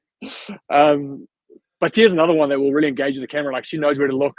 She always will steady on the camera and give you what you want, even mid workout. So, I mean, there was 100 photographers there. I just happened to look our way, which is cool. But I knew there was special straight away. Is that really true what you're saying about Tia? Because the Tia I know from when I used to film knew nothing about media. She was a deer in headlights. She was terrified. Sure. I think in action, when she's in the workout and she's if she's winning a workout, there might be another video on my Instagram where she's carrying a yoke at the Torium Pro. And she stares at I'm walking next to her with my gimbal, and she looks at me before she gets to the finish line and just pokes her tongue out at me. So I think she's really good at engaging with the camera while she's doing the thing that she loves. Maybe she's not that natural, that great when it's outside of the competition field, when she's just on camera, maybe it's not great, but on the field, she's unreal. God, that makes me so happy to hear that. Yeah. Yeah, no. And I think it obviously comes with years of being in the sport and being in front of cameras. Like, you obviously get better and better with it. So you didn't know? Are you telling me that you didn't know until you posted it? Were you like, wow, this is really good, I love it, and then you posted it and you're like, whoa, I didn't know that people were going to lose their shit on this. I mean, it has 4 million views. Yeah, it's got a lot. I don't know how much. I didn't think it would blow up that much. No. Don't know. It's social media is so weird. Like, I feel like both reels and shorts, I feel like they've ruined both my channels, my Instagram channel and my YouTube channel. And what I mean by that is, when you post a video of Tia Claire Toomey, if you post a reel or a short and someone sees it that doesn't know you, they think that when they subscribe, they think they're following that athlete. They don't think that they're following the creator. Yeah. So my channels have blown up because of reels I've posted of other athletes, and I regret it because those people aren't following me. They're not bought into me as a person or, my journey. They actually think that they are following that athlete. And so in a way, I'm not trying to deceive anyone. I'm just posting my work, but it does make you feel like, I've gained all these followers, but most of them think they're following Tia or whoever the athlete is, and there's something about that doesn't feel great to me. And so I've really struggled with that over the last 6 months, actually, because both my channels have blown up. And I know it's not because of who I am or, it's because of some of my work, but it's mostly because of how amazing that athlete is. And so what you'll notice now is my content now is all the access you've earned. You've earned access to get good shit. But I still say, I still hear you. I had 100,000 followers before. My account got shit on, maybe 89,000. I don't remember. But my account now with 12,000 followers, way more. No one's following me because but I used to post pictures of Rich Froning to get followers. I was doing what you wish hadn't have happened to you. I was purposely doing that. And then now, no, I was doing that too. I was doing that on purpose too. I was chasing when I was young. When I just got started in the sport, I would run. I would get the shot. So that shot of Tia, I would have run to my hotel room after that to edit that video to get it out before someone else gets one out, so I can be the first one to post it. That was my attitude as a young creator. I was like, I say young creator. It was only 3 years ago, but I do feel like I've matured as a creator now, where I'm like, I'm not trying to get things out so fast to grow my channels, because it's not really about me. But that was my attitude at the start. Like, let's get this thing to 10. Let's get to 10,000 subscribers. Let's get to, And now I'm like, I wish I could just go back to having 5,000 loyal subscribers that actually engage in my content, rather than having 50,000 people over in India following me because I like Tia's body. It's like, yeah. So Wykie, if you could go back in time, God, what would be fucking amazing, dude? You know what you could do to remedy that, Wykie? You got to call Tia and do it. Just be like, hey, Tia, can I talk to you for 15 minutes while this video plays and you walk me through what you're thinking? And then, and then you're attached to that intimate moment. And then when you're done interviewing her, you can tell her what you were thinking. You can tell the audience, hey, you know what I was thinking? Yeah. You got to point a camera at the greatest, at the fittest woman, maybe. I mean, fuck it. She's the fittest woman who's ever walked on planet Earth, on this rock that's circling the sun that we're all on, where you're a Christian. I believe it. Yeah, I believe it too. She's the fittest female who's ever, she's one of the most capable human beings who's ever walked on this planet. And you got to point a camera at her. It's crazy. And you didn't fuck it up. And then you brought this crazy moment to the world. It's almost crazy that it doesn't have 100 million views. You know what I mean? It's like, I think my biggest one might be actually of Jake Douglas at Torium this year. I posted a video of Jake Douglas, and I think it's got a lot more than this. No, but why do you think that is? Yeah, bro. Jake Douglas. Just because the way his body's just, there's nothing like it. He's just such a unique looking dude. Unreal. Where do I go? I go to short. He's my pick this weekend to win, by the way. Jake Douglas is going to win this comp this weekend. I hope he goes to the games. I really enjoyed him. Yeah, he had a bad year at the games, his first year, but he'll be back. There should be on Instagram just earlier this year, the Torium, there's a video of Jake Douglas. Is it on YouTube also? Possibly. But there's a lot of views on. That's the video that took my Instagram. It took my Instagram from like 30,000 to 90,000 overnight. like literally 50,000 new followers because of Jake's video. Okay. Unbelievable. I want to pull that up, but before I go there, I just want to look at this. Another insane moment. This is from is this last year's games? Another crazy iconic moment. Did you know this one after you captured it that it was what it was, that you're like, oh, there it is, I got it. Like when you I know that everyone loves when you were on the camera, did you see her have that facial expression change? Yeah. Okay. Yeah, 100%. But I mean, there's a few factors here, right? Like everyone loves Annie, first of all. Second of all, she's had a baby and she's got like her belly button's popped out. You can tell like she's had a baby before, And then I knew there'd be a lot of haters as well because the snatch technique is not great. Like look at that, it's not a great looking lift anyway, like technique wise. So I knew that you'd get both the people that love her and the people that love to like hate on CrossFit lifters. So yeah, I was like, this video's gonna pop off because you'll have both parties jump in and love it, But you look at that. She's one of my favorite. Like she's my favorite female athlete of all time, Annie.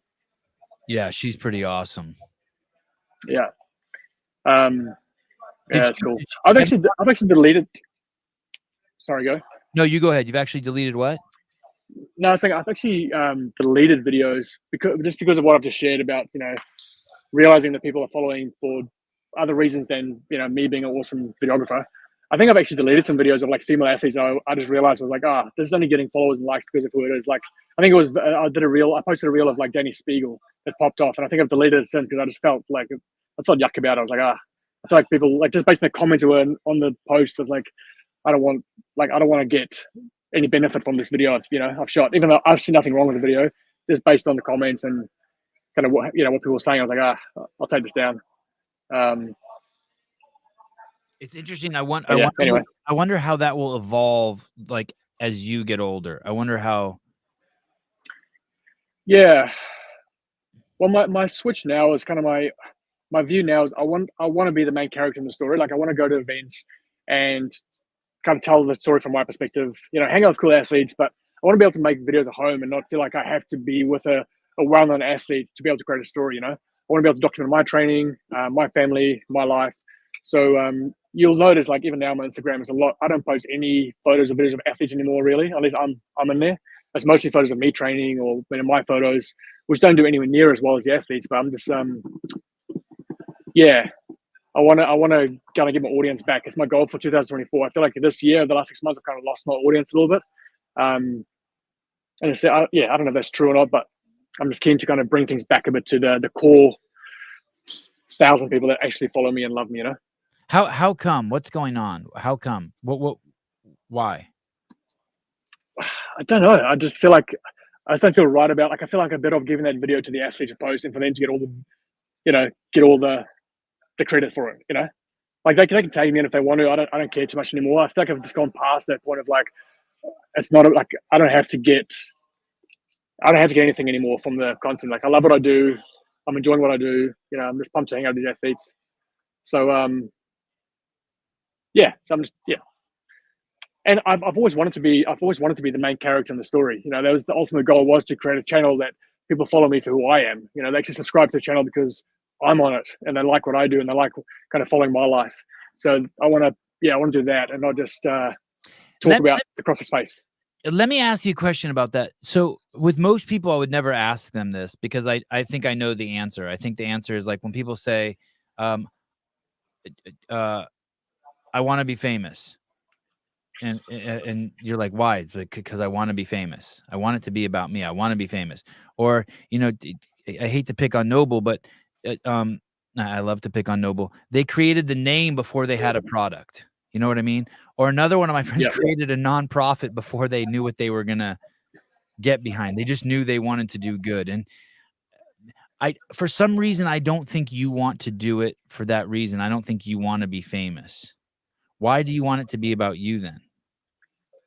Oh, there'll be a human element where it's nice to be known, it's nice to be famous, but I think I want to make a difference, and the more influence you have, the more difference you can make. And I feel like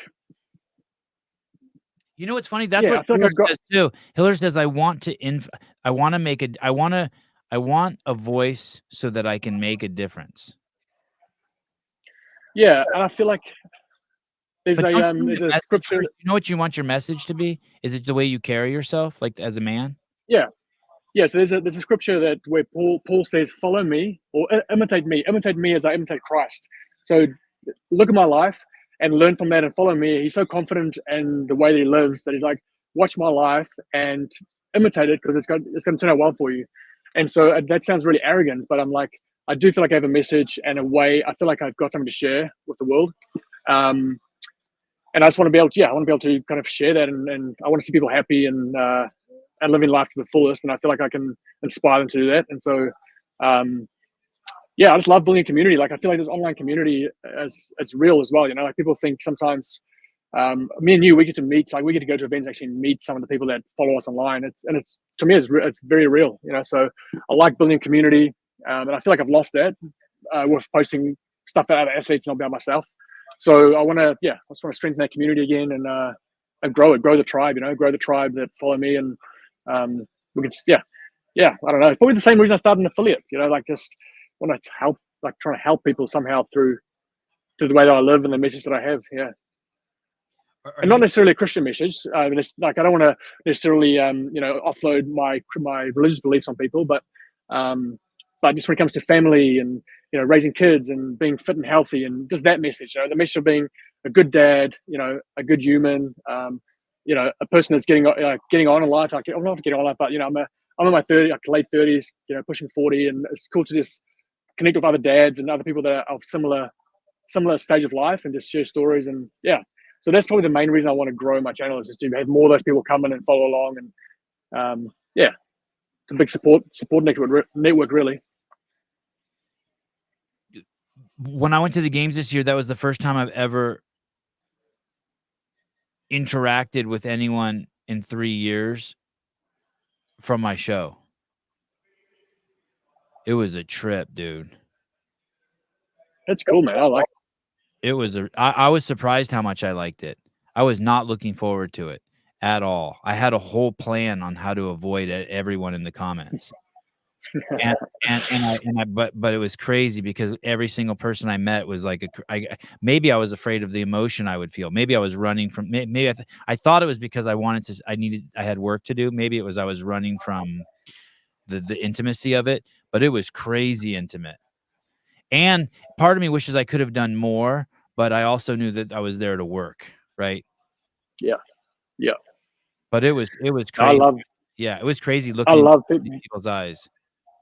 Yeah, I love meeting people that follow the channel and actually getting to connect in real life, But I mean, there's definitely an element of it's nice to be recognized, it's nice to be known. I'm not going to deny that. There's definitely that element of like, it's cool to, it's cool to have people follow your stuff and watch your stuff. And I don't think there's anything wrong with that, but I do hope that my motivation is bigger than that. It's healthier than that. Yeah. Hey, do you think that in any way you're there's stuff you're holding back? Do you think that there's any ways you're dimming your own light so that you can fit in? I don't sense that about you, but I know as humans we all do it. 100%. I posted a video recently. I think you commented on it. I was talking about what it means to me to be a man. I think it was on Father's Day. I posted a video, and it was a challenging video to post because I was like, oh, how are people going to respond to this? Because there's a bit more of a heartfelt, like speaking out on what I believe kind of thing. I was kind of just testing the waters in a sense. Maybe go down more. I'm sitting in the lounge room. Down more. Should be coming up soon. Yeah, there, the one on the left there, sitting in the lounge. That one, yeah. Funny enough, that's probably got what did that say? Your temporary block from what? Oh, it started that shit up again today. I don't know what it is. Isn't that crazy? I always have something going on with Instagram. It's crazy. Oh, I lost your audio. I think. Oh, no problem. Take your time. I'm going to play this video for a second. Mean to be a man. That's the thought that runs through my head on a Monday morning as I sip my coffee. Can you hear me now? Yeah. Yesterday was Father's Day, and we celebrated fathers and men around the world. And I feel like in today's day and age, it can be hard to be a man. The world seems to be devaluing or breaking down. So this is basically a soft launch into speaking about something that I feel very passionate about, you know. So there's definitely stuff. I think there's definitely stuff that I hold to myself because I'm scared to share it based on how people react, and I'm keen to push. Like coming back to the whole Benji thing, you know, like why am I scared? Like why don't I want to share the stuff that I feel passionate about, you know? And so yes, I'm trying to be brave in a sense and push the boundaries and sharing more of that stuff, you know. So so to answer your question, yes, I think I do hold back. Like I said, again, people pleaser, and I think you said something recently on one of your podcasts which was really interesting. You said I'm not skeptical, but I don't trust people that are always nice, I think you said. Yeah. And I agree with that. And I think I fall into the category of someone who's always trying to be nice. And for good reason. Like I think, you know, there's nothing wrong with wanting to make people feel good and make people happy, but yeah, it does become a problem when you hold things back and don't speak out on things that you feel passionate about because you're worried about how people are going to perceive it or react. You know? So that's definitely something I want to do more of. And I think I'll surprise myself when I do at how, probably just create some more depth in the following, you know, like, because there's probably lots of people that think and feel the same way, and it's encouraging when you hear someone else speak out on topics that you feel the same about. I think that's what people probably resonate with your content, because you're not afraid to speak out on things that you're passionate about and say things that people are scared to say. And so your audience, you know, they feel the same way and they love it. So yeah, that's cool. You inspire me, mate. You inspire me, Sevan. Thank you. You know, I learned that from Dave Castro, that when I say Dave's not nice, I'm not speaking in a world of duality where I'm suggesting he's not nice. I'm just saying he's not nice, right? So if I said I don't like you, I'm not saying I dislike you, Wykie. I'm just saying I don't like you. So maybe I love you, but I'm not saying I dislike you. But I noticed that when I'm nice, a lot of times what I'm doing is I'm doing it at the cost of integrity. So I was spending my integrity in order to be nice. And integrity is niceness is silver and integrity is gold. Because I rather be around people who have integrity than who are nice. Yeah. Right. And so for me, that was kind of like a turning point for me. And that's, I kind of heard you saying in the beginning of the show too, when I hear you say, do stuff more for me. I had another friend explain it to me like this: I can be my best 10% to the world when I've given 90% of myself to myself. And I'm like, oh yeah, I get that. Yeah. Yeah. 100%. And then you can go full bore giving to people. I mean, just blast them with the light. Yeah, that's it. Yeah. That's it. Yeah. That's it. There is what did I see up here? I may have to refer to my notes.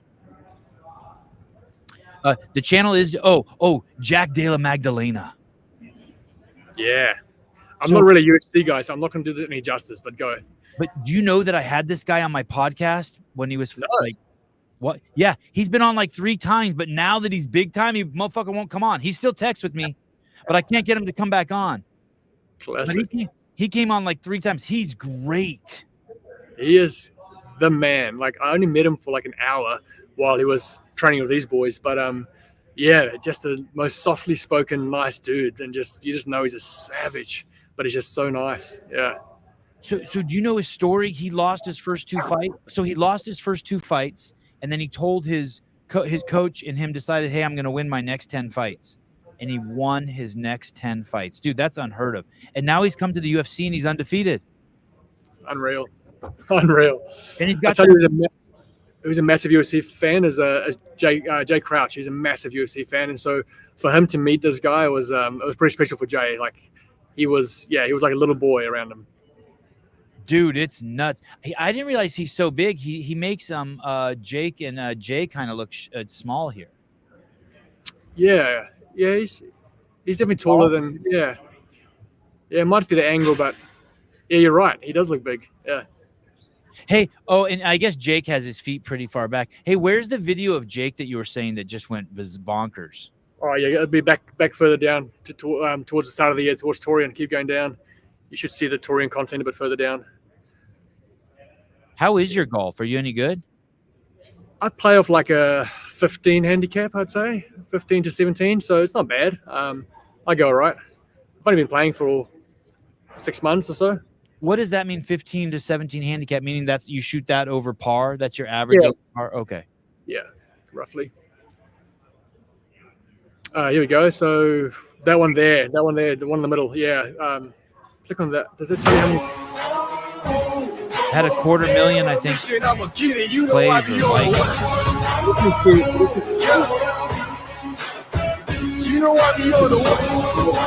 Hey, what happened at the game? He overheated? I think it was a tad on the heavy side. Yeah, definitely heat stroke that first event, I reckon. But also he was a little bit too heavy at the games this year. So I think, I think one of his big goals this year is to lose like 10 kgs, I think. So I think he's working pretty closely with Fraser to achieve that, to get the weight down and just be a different beast next year. Yeah. How incredibly photogenic is, his face doesn't even look human. It's surreal looking. I guess that's Scottish. He's Scottish. I'm not sure where he's come from, but he's got beautiful blue eyes and just the body of a god. He's just the funniest dude as well. He's a great guy to be around. He's a dad and he's just mature and he can be a great athlete, I reckon. He's going to do well this year. He was on the podcast, and when I was doing the behind the scenes, he was a complete gentleman to me. Everyone was so cool there. Everyone's so cool.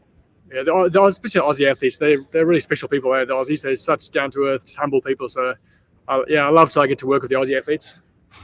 Hey, why is that? I didn't think I was actually going to get to this question, but since you bring it up, I might as well bring it up. Let me see this video. You guys look like you're having real fun and not just Instagram fun. Like, I can't believe how real this stuff feels.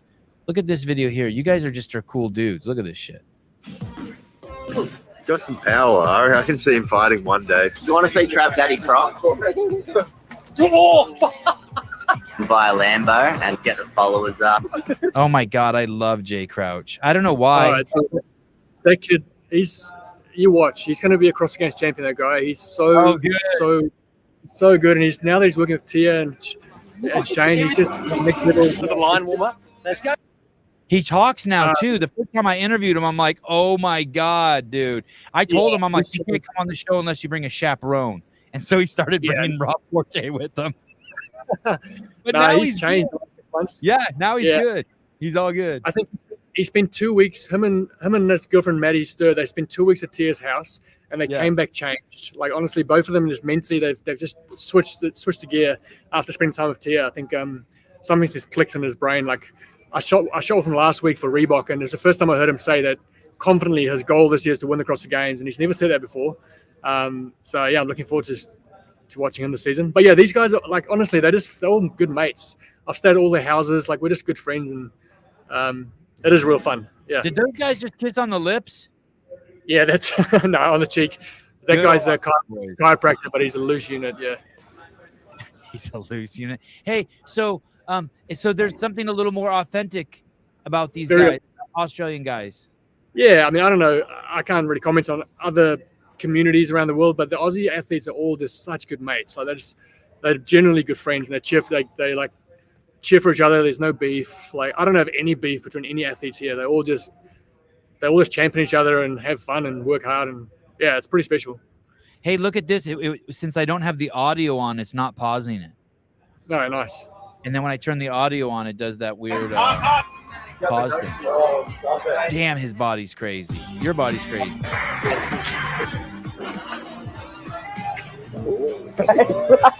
Hey, how so do you know Tia? We know each other. Yeah, we haven't spent a lot of time together. I've never like done a job with Tia. Like, I've shot her at an event when I was working for the event. I've never done like a job just shooting with her. So we say hi when we see each other, but we don't. Yeah, we've never like hung out. So I wouldn't say we're friends. You know? I'll ask you, Jay. What do you think it is? Do you think that what do you think it is that being around her that elevated Jay Crouch's game and Maddie's game? Do you think that she believes in him and he sensed that? You think it's? Yeah, I think so. I think it's the belief that she has in them that's kind of rubbed off. But also I think they've just watching her train, even just, what she gave birth, I don't know, how long ago was it? 5 months, whatever it is. But yeah, just spending time with her and watching her train and her belief in herself, I think have just inspired them to believe themselves more, Yeah, so I just sense that they both just back themselves a bit more this season. Yeah. Hey, would you ever open an affiliate again, Wykie? Nah, I don't think so. You think because you're too old? You think you're too old for that game? You think that's a young? Oh, no, not at all. It's really hard. It's really hard being an affiliate. It's not easy. I think a lot of affiliate owners put on a brave face and smile and say it's all going well. I think there's a lot of affiliates out there that are really struggling and doing really tough. Have a lot of stress, like having families and running a gym. It's not easy. I would venture to say that majority of affiliates struggle. I would venture to say financially. Do you think that it was a waste of your time, or are you glad you did it? No way. No, that was by far the richest years of my life was running a CrossFit affiliate. I miss the community. Like I train by myself at home now. I have some friends who come over and train with me, but I think 2024 I might join an affiliate again because I really miss the community. There's nothing like a CrossFit community. It's it's pretty unique and special. So no, those years were the best years of my life. I loved it. Yeah. Basically, people open a gym, they're passionate about it, they want to share the message. It's so hard that they don't want to and they love the community, but that's only sustainable for so long. Well, I think most of these affiliate owners come into it loving fitness but having zero business knowledge. They don't know how to operate a business. So they just do it they just run their business of being great people, but that only lasts for so long. You need to have business systems and processes in place. You need to know how to retain members and how to attract new members. And so I think most of them just don't have the business smarts, and so they kind of struggle through those initial years, and they might ask for help and kind of fix things. But I think a lot of them create a big mess at the start by just not having the business smarts and the systems in place to have a sustainable business. Did you use any mentors? Did you use Two Brain or anyone like that? So I mentioned my buddy Ty. His business is called Vive Group. So I got him on board when we decided to move to Australia. I reached out to him and said, "Look, we're moving to Australia. I need to train up my staff and my members. I need systems because I'm not going to be here." All the processes and systems were up in my head. I did everything. So we needed to kind of put it on paper and train staff to actually run the gym. And so he came over and spent a weekend with me, and we just, we got it all on paper, created some systems, and then a plan to kind of train my staff over the next 6 months before we moved over. And so, that really, really changed the game for me. Like I was able to leave the country and still see the gym thrive because we had systems in place that, they worked. So, I definitely reached out to someone. I wish I did it earlier. I kind of struggled by myself for a long time, just too proud to kind of say that I was struggling, I think a lot of affiliate owners do that. They just kind of say things going well, but I think there's probably more that struggle that we know, I reckon. Hey, if you had a message, if you had some advice or a message to give to the owners of CrossFit, is there anything you would say to them? I mean, you don't have to, but I'm just curious what advice you would give to them as a former affiliate owner. Have any thoughts? Well, first of all, if you have open gym, I would get rid of open gym altogether and put classes there instead. You can full class at any time of the day. There are people that will come to a CrossFit class any time of the day. You don't need to have open gym times. I think the members that come along to open gym times are often your biggest nightmares. They're the ones that they use the gear the much. They stay around for 2 hours, do their own thing. They follow other programs. They're not really bought into the community. I think they can be really toxic, a toxic environment, the open gym environment. The members that you want are the ones that come to classes, that trust your programming, that are part of the community, trust your coaching. Like the thing that sets CrossFit apart is the coaching. You get actual coaching. So why would you come to open gym and follow some online program when you've got qualified coaches there? So that it's not nice to hear, because I know most CrossFit gyms have open gym times, and I know it's a nightmare. They might not admit it, but it's that's a practical piece that I would say. If you are starting a gym, don't even go down the route of open gym. Just strive to put classes on all hours of the day. Like I drive past my 24-hour gym down the road at like 11 or midnight, and there's people in there working out at midnight at a 24-hour Globo gym. Why can't they be in your CrossFit gym at midnight? It's like there's people that train all hours of the day. So I would try and do whatever I can to fill classes up throughout the whole day and not have open gym stuff. And then just charge more, like back yourself more, charge more. Don't be afraid to up your prices, like once, twice a year. Yeah. How about to the owners of CrossFit, to the people who've purchased it, to like the president, like to Don Fall? Do you have any thoughts on what HQ? I mean, do you think that they know what they've purchased? I think you could know. Maybe Don. I mean, Don might have some idea more so than some of the other people that have come on board. I don't have great insights into any of this stuff. Like, I don't know who they've employed and what their backgrounds are. But I mean, it's pretty tough when the person that started it is not there anymore. Like, I think because of the nature of our, of the sport that we love. You just said they're selling affiliates and training, and you just said, hey, the affiliates are probably, let's say, half of them are struggling. I mean, they bought something. These aren't fucking McDonald's. No. They didn't sell 100,000 burgers over Veterans Day. Yeah, exactly. 7-Eleven, you know what I mean, right? I think honestly, affiliate owners need to not rely on CrossFit HQ. Like, pay for the name, because I believe the name is worth it. I think the name is worth $5,000 a year. Like, the brand recognition's enough, and then just take ownership for your own stuff. Like, don't rely on CrossFit HQ. Just reach out to a business owner, a business coach, get some systems in place, and just take responsibility for your own business. Because I don't think HQ is coming to save anyone. End of the day, it's your business, and it's not a franchise for a reason. Like, it's an affiliate model for a reason, so we can have freedom to express it the way we want to do it. And so, I think just pay your $5,000 or your $3,000, take the name, and then just do your own thing and take responsibility for it. I don't really know what to say to the CrossFit owners. I wonder as I hear you say that, how, because they need to monetize it, they need to make money, they invested money into it. It's like they bought it. You know what I mean? Like, if I bought a truck and I want to drive it across the country, and you're telling me it can't make it there, I'm going to try to fix my truck so I can make it there, right? Yeah. But my concern is that what if they break it while they're trying to fix it to get driving across the country? But it is theirs. Yeah. So I think they need to make sure that they keep the people that were there from the start, the Dave Castros, the Nicole Carrolls. They can't afford to lose any more of the OGs. And if anything, they need to bring some more back if they can. People that are true OG CrossFitters that understand the culture, or just sell it back to Greg, or bring Greg back to bring Greg back. I don't know. He probably wouldn't come back, but who knows?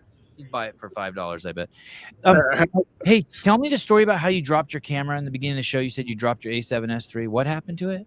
I was just filming my golf content, but I was filming on a monopod, so it wasn't a tripod. So I just had the camera standing up on a monopod on the fairway while I was hitting a ball. The monopods that have the kind of three little legs, so it wasn't stable. It just leaned over in the grass because of the mud or the dirt, and it just it fell over and the screen just snapped off. So it still works, but it needs to be repaired. But like it's like was that the end of your filming day when that happened? No, I kept filming. I was pretty pissed off, but I kept playing, kept filming. It's pretty heartbreaking when your $4,500 camera falls over and breaks. Yeah. Hey, is that the worst camera accident you've had? That sounds. I mean, I'm trying to think of any bad. Yeah. I've had one, but not even close to that nice. It was back in the old days. I had my camera sitting on the GHD, and I forgot that it was sitting there. And I picked up the GHD and started dragging it across my gym, and it fell. It fell off the GHD, and the screen cracked as well. So I've had a couple of screens break, but that's about it. Yeah. Hey, what time is it there behind you? What are we now? It's 3:30 in the afternoon.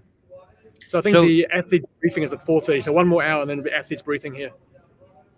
And you're strictly there just as a fan, just to hang out, just to watch, or? Yeah. So this is my first CrossFit, like big CrossFit event in 5 years that I'm not filming for any brand or any event. I'm just here to create my own vlogs and just hang out. So they've given me full access behind the scenes, so I can create some cool content. And actually watch some CrossFit for a change rather than watching a screen. Yeah, but you probably will be watching a screen a lot of time because it's what you love doing. Yeah. I won't worry too much about filming on the floor. I'll be more hanging out in the warm up area, filming behind the scenes content. More fun stuff hanging out with the athletes behind the scenes. Hey, it was great talking to you. Thank you for doing this. Thanks for choosing an incredible backdrop. Thanks, I love man. it. Yeah. Yeah, I had fun. Thanks, man. Appreciate you bringing me on finally. Yeah. Long time coming. I was practicing. I did 1,500 practice runs before I got to you. I'll be happy to come back on anytime. So you just give me a text. I'll be there. Hey, I would love to do that. Do you follow the season pretty well? Are you? Yeah. Okay, cool. All right. Very We do all sorts of weird shows. Hey, do you know Pedro from Coffee Pods and Wads? Yeah, I know Pedro well. Yeah, I've been on his show before, and we caught up with the games this year. Oh, cool. Okay, great. He got that new show he launched today. Did you see that? I don't have time for another show. I watch your show. I watch Craig's vlogs, and I watch the Buttery Bro vlogs. Basically, I watch you, Craig, and the Buttery Bros, my 3 CrossFit. And I'll click on Hiller's videos every now and then. Watch a bit of Hiller every now and then. Don't get addicted to Hiller. He's too popular. Pedro's new show is funny. It's good. It's intense. Yeah, he stole that Death by show from Lauren Khalil, but he doesn't let people ramble. Like you just start talking some bullshit or you talk too much, he just mutes you and goes, "Okay, next person." It's fucking. He's a great host, that guy. Dude, it's so good. I'll watch it. All right. Good to hang out with you, Wykie. Good to say your name right a dozen times. If you see Crouch and Maddie and Jake, tell them I said hi. I can't wait to hopefully, if I don't fuck it up, I see him again next year at the games. Will do, man. Love it. All right, brother. Yeah, stay in touch. We have each other's numbers now, and if there's anything I can do for you, let me know. Appreciate you, bro. Cheers. See you, man. Bye. Wykie. Etsebeth. Damn. Good dude. Oh, I should have asked him. Have you ever slept with Kate Gordon? That'd have been a good question. Whew. Top 5 all-time backdrops. Yeah. God, top 1. No, I don't need a break. No, you know what I'm going to do now? I'm going into the garage. I started prepping for Tommy G last week. And then while I was in there prepping, it was like fucking who knows? It was fucking 9:00 at night. He texted us and said, "Hey, I can't make the show." So I like halfway prep for the show. And I probably have another 2 hours. So I'll stay up till 10:30 tonight. God, I started sweating like a dog. Oh, Miss Ridow. No, you didn't. Sevy, do you need a break? No, I don't, dear. Good, because you don't get a break from D's nuts. No, Tyson Bajan didn't cancel. We didn't bug him this week. We gave Mr. Bajent a break.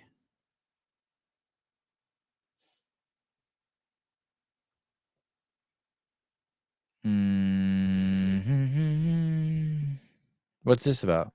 What?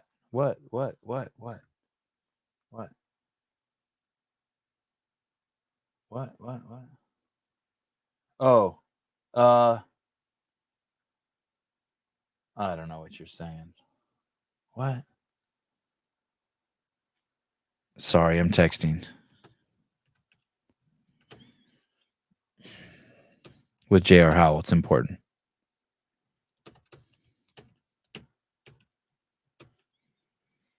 All right. Oh my goodness. Oh my goodness. You're crazy. Yes, always.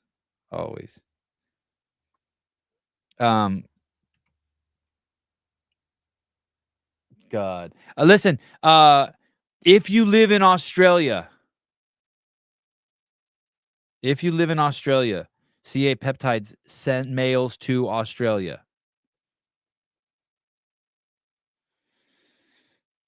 Okay. Now, they've never had any issues through customs, but if it does get fucked up there, that's your socialist ass problem. but they've never had any problems. But if it does, it's your fault. It's your problem.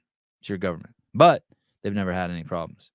So if you live over there on the beautiful island of Australia and you want to get some terzepatide, CJC 1295, BPC 157. Oh, I better get my shot in tonight. I'm pretty sure Wykie is starting a biltong company. Is that true? Like that beef jerky company? Really? Is that true? Isn't that like a beef jerky company? Like that weird South African beef jerky? It's not very good. I've had it. People like swear by it. I've had it. I don't think it's very good.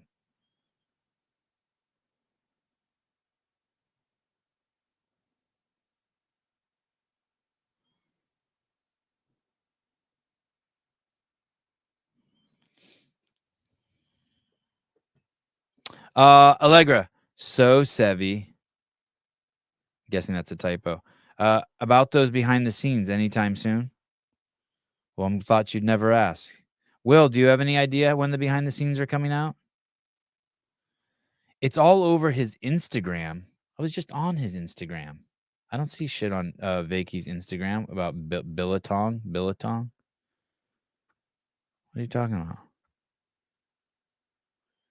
What do you mean he's going to start a biltong company? How you can't? There's already a company that sells. Well, excuse me. I don't see it. Jack de la Maddalena. I don't see it. Oh, I know what you're going to tell me. In his story.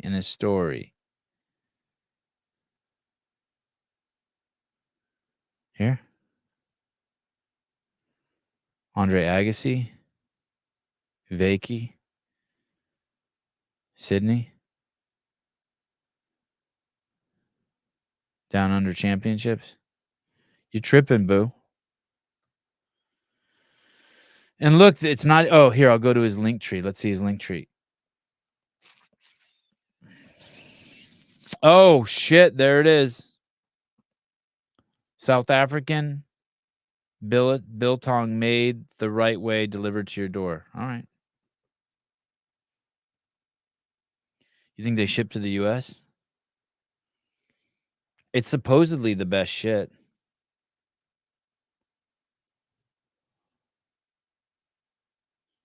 I wonder what kind of crap is in this. God, I love these sticks. Oh, here we go. Oh, there's something else in there besides this. That cannot be. Where the fuck are the ingredients?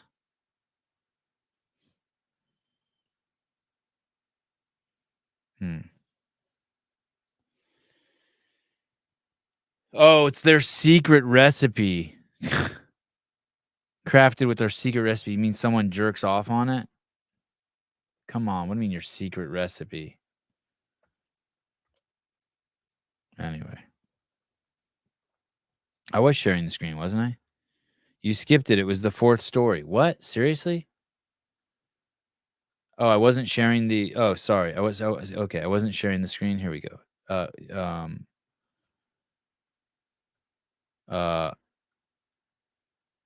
This. Shit. Andre Agassi. He's running. Sydney.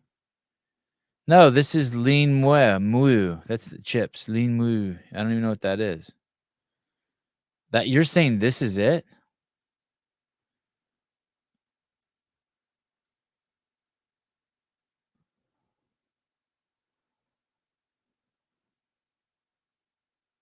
Is this his? Is this Wykie's?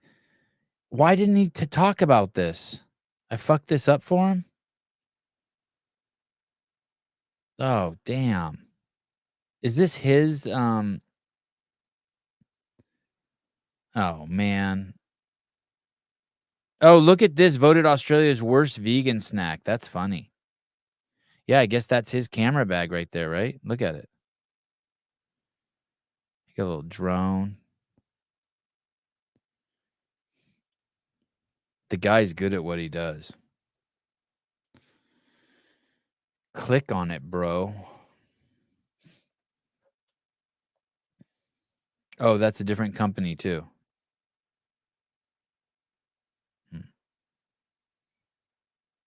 Zach Jones, secret means sugar.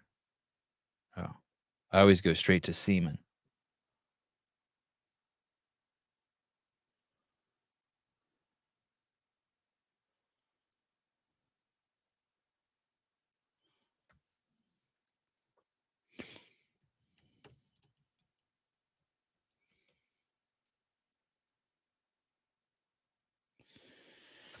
All right.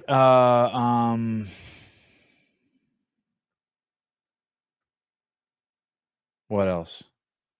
Tommy G tomorrow, 8 a.m.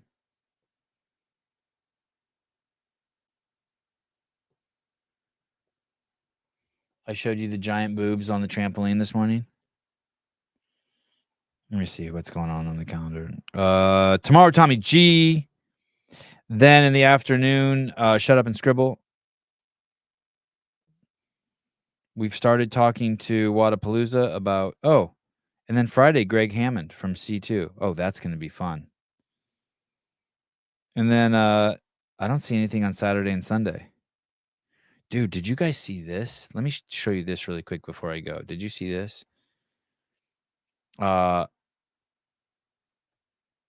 Alex, do you guys remember that guy that was on the show? Alexis. Oh, I'm so over my Instagram being screwed up. Did you guys see this? Do you guys remember this guy who was on the show? He's been on twice. Alexis Landot, the French guy. Do you guys remember this guy? He's the urban climber. You guys remember this guy? He just climbed the tallest building in the world. That building that those CrossFitters ran up at the Dubai Fitness Challenge. Look at this. This dude climbed up the outside of it. This is insane. Look at him with that old guy up there. I think that guy climbed the World Trade Center or something. Before it got, look at that. Oh, I want to throw up. Ugh. Oh my goodness. This dude's on peptides for sure. Oh my goodness.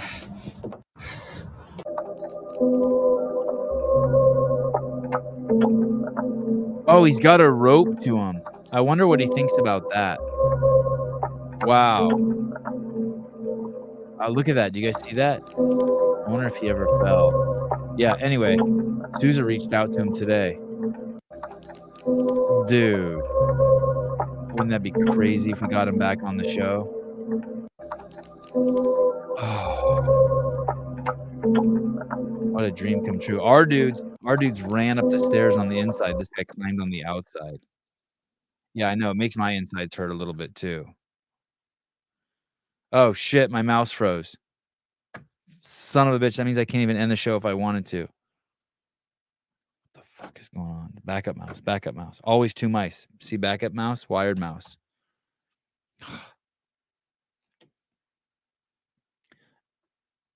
All right. Tons of crazy guests lined up. The thing is, we have shows scheduled to December. Oh, you want to hear something crazy? This is good. This is at the end of the show. You guys remember that bear that so Froning put that picture of that bear that he got.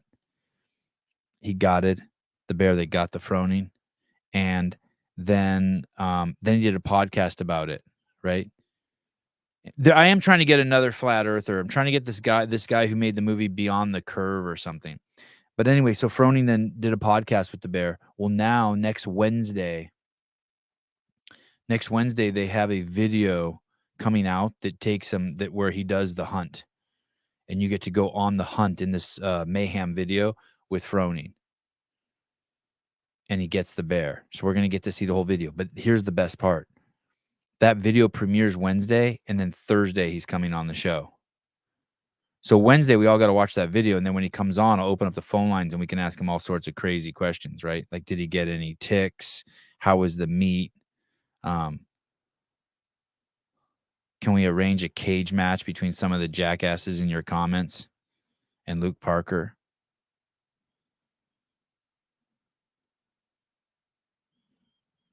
Anyway.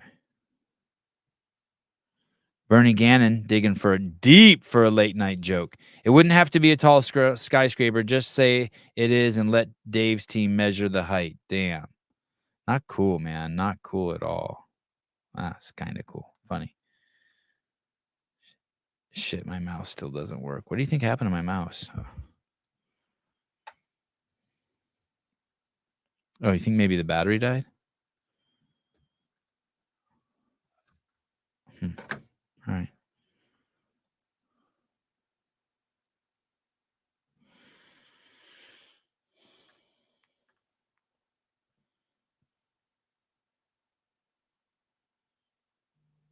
Oh, wow. God. Sarah Cox is a good dude.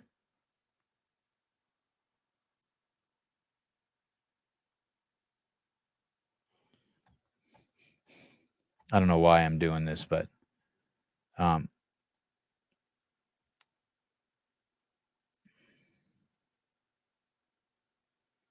oh, wow. Do you guys remember? I just saw an email come in. Do you guys remember those 1,000 movies of Dale King's? Remember Dale King was on the show with Greg, and Greg said he was going to buy 1,000 copies of that movie to give away for free. I just saw an email come in to show how we can give away those 1,000 copies. That's crazy.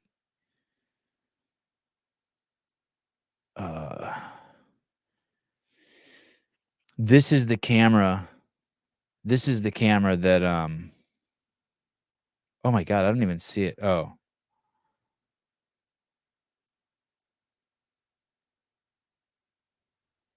Yeah, this is the camera that I was telling Wykie he should get. Where is it? I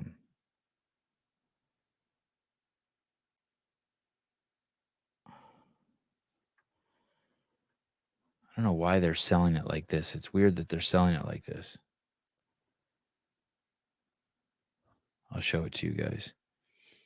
This camera won, like, not only did it win Camera of the Year by so many fucking people, but it won, like, best technological fucking upgrade for 2024 from some magazine. I can't remember. It's fucking crazy. No, FX30 is amazing too. But the FX3 is on a whole nother fucking level. I don't know why. It's supposed to come with a handle. I don't know why they don't sell that one. Mine came with this crazy cool handle. This thing. No, not that thing. I don't. Oh, that thing on top. Anyway. Shit ain't cheap. But damn, it's good. All right. Love you guys. See you in the morning. Right? Tommy G. He's killing it. First time we had him on, he had 400,000, 380,000 YouTube subscribers. Now he's gone up over 1 million. If you haven't seen any Tommy G movies, go over to Tommy G on YouTube. They're short. They're fun. They're informative. You'll love them. Check out his documentaries. We'll talk to you later.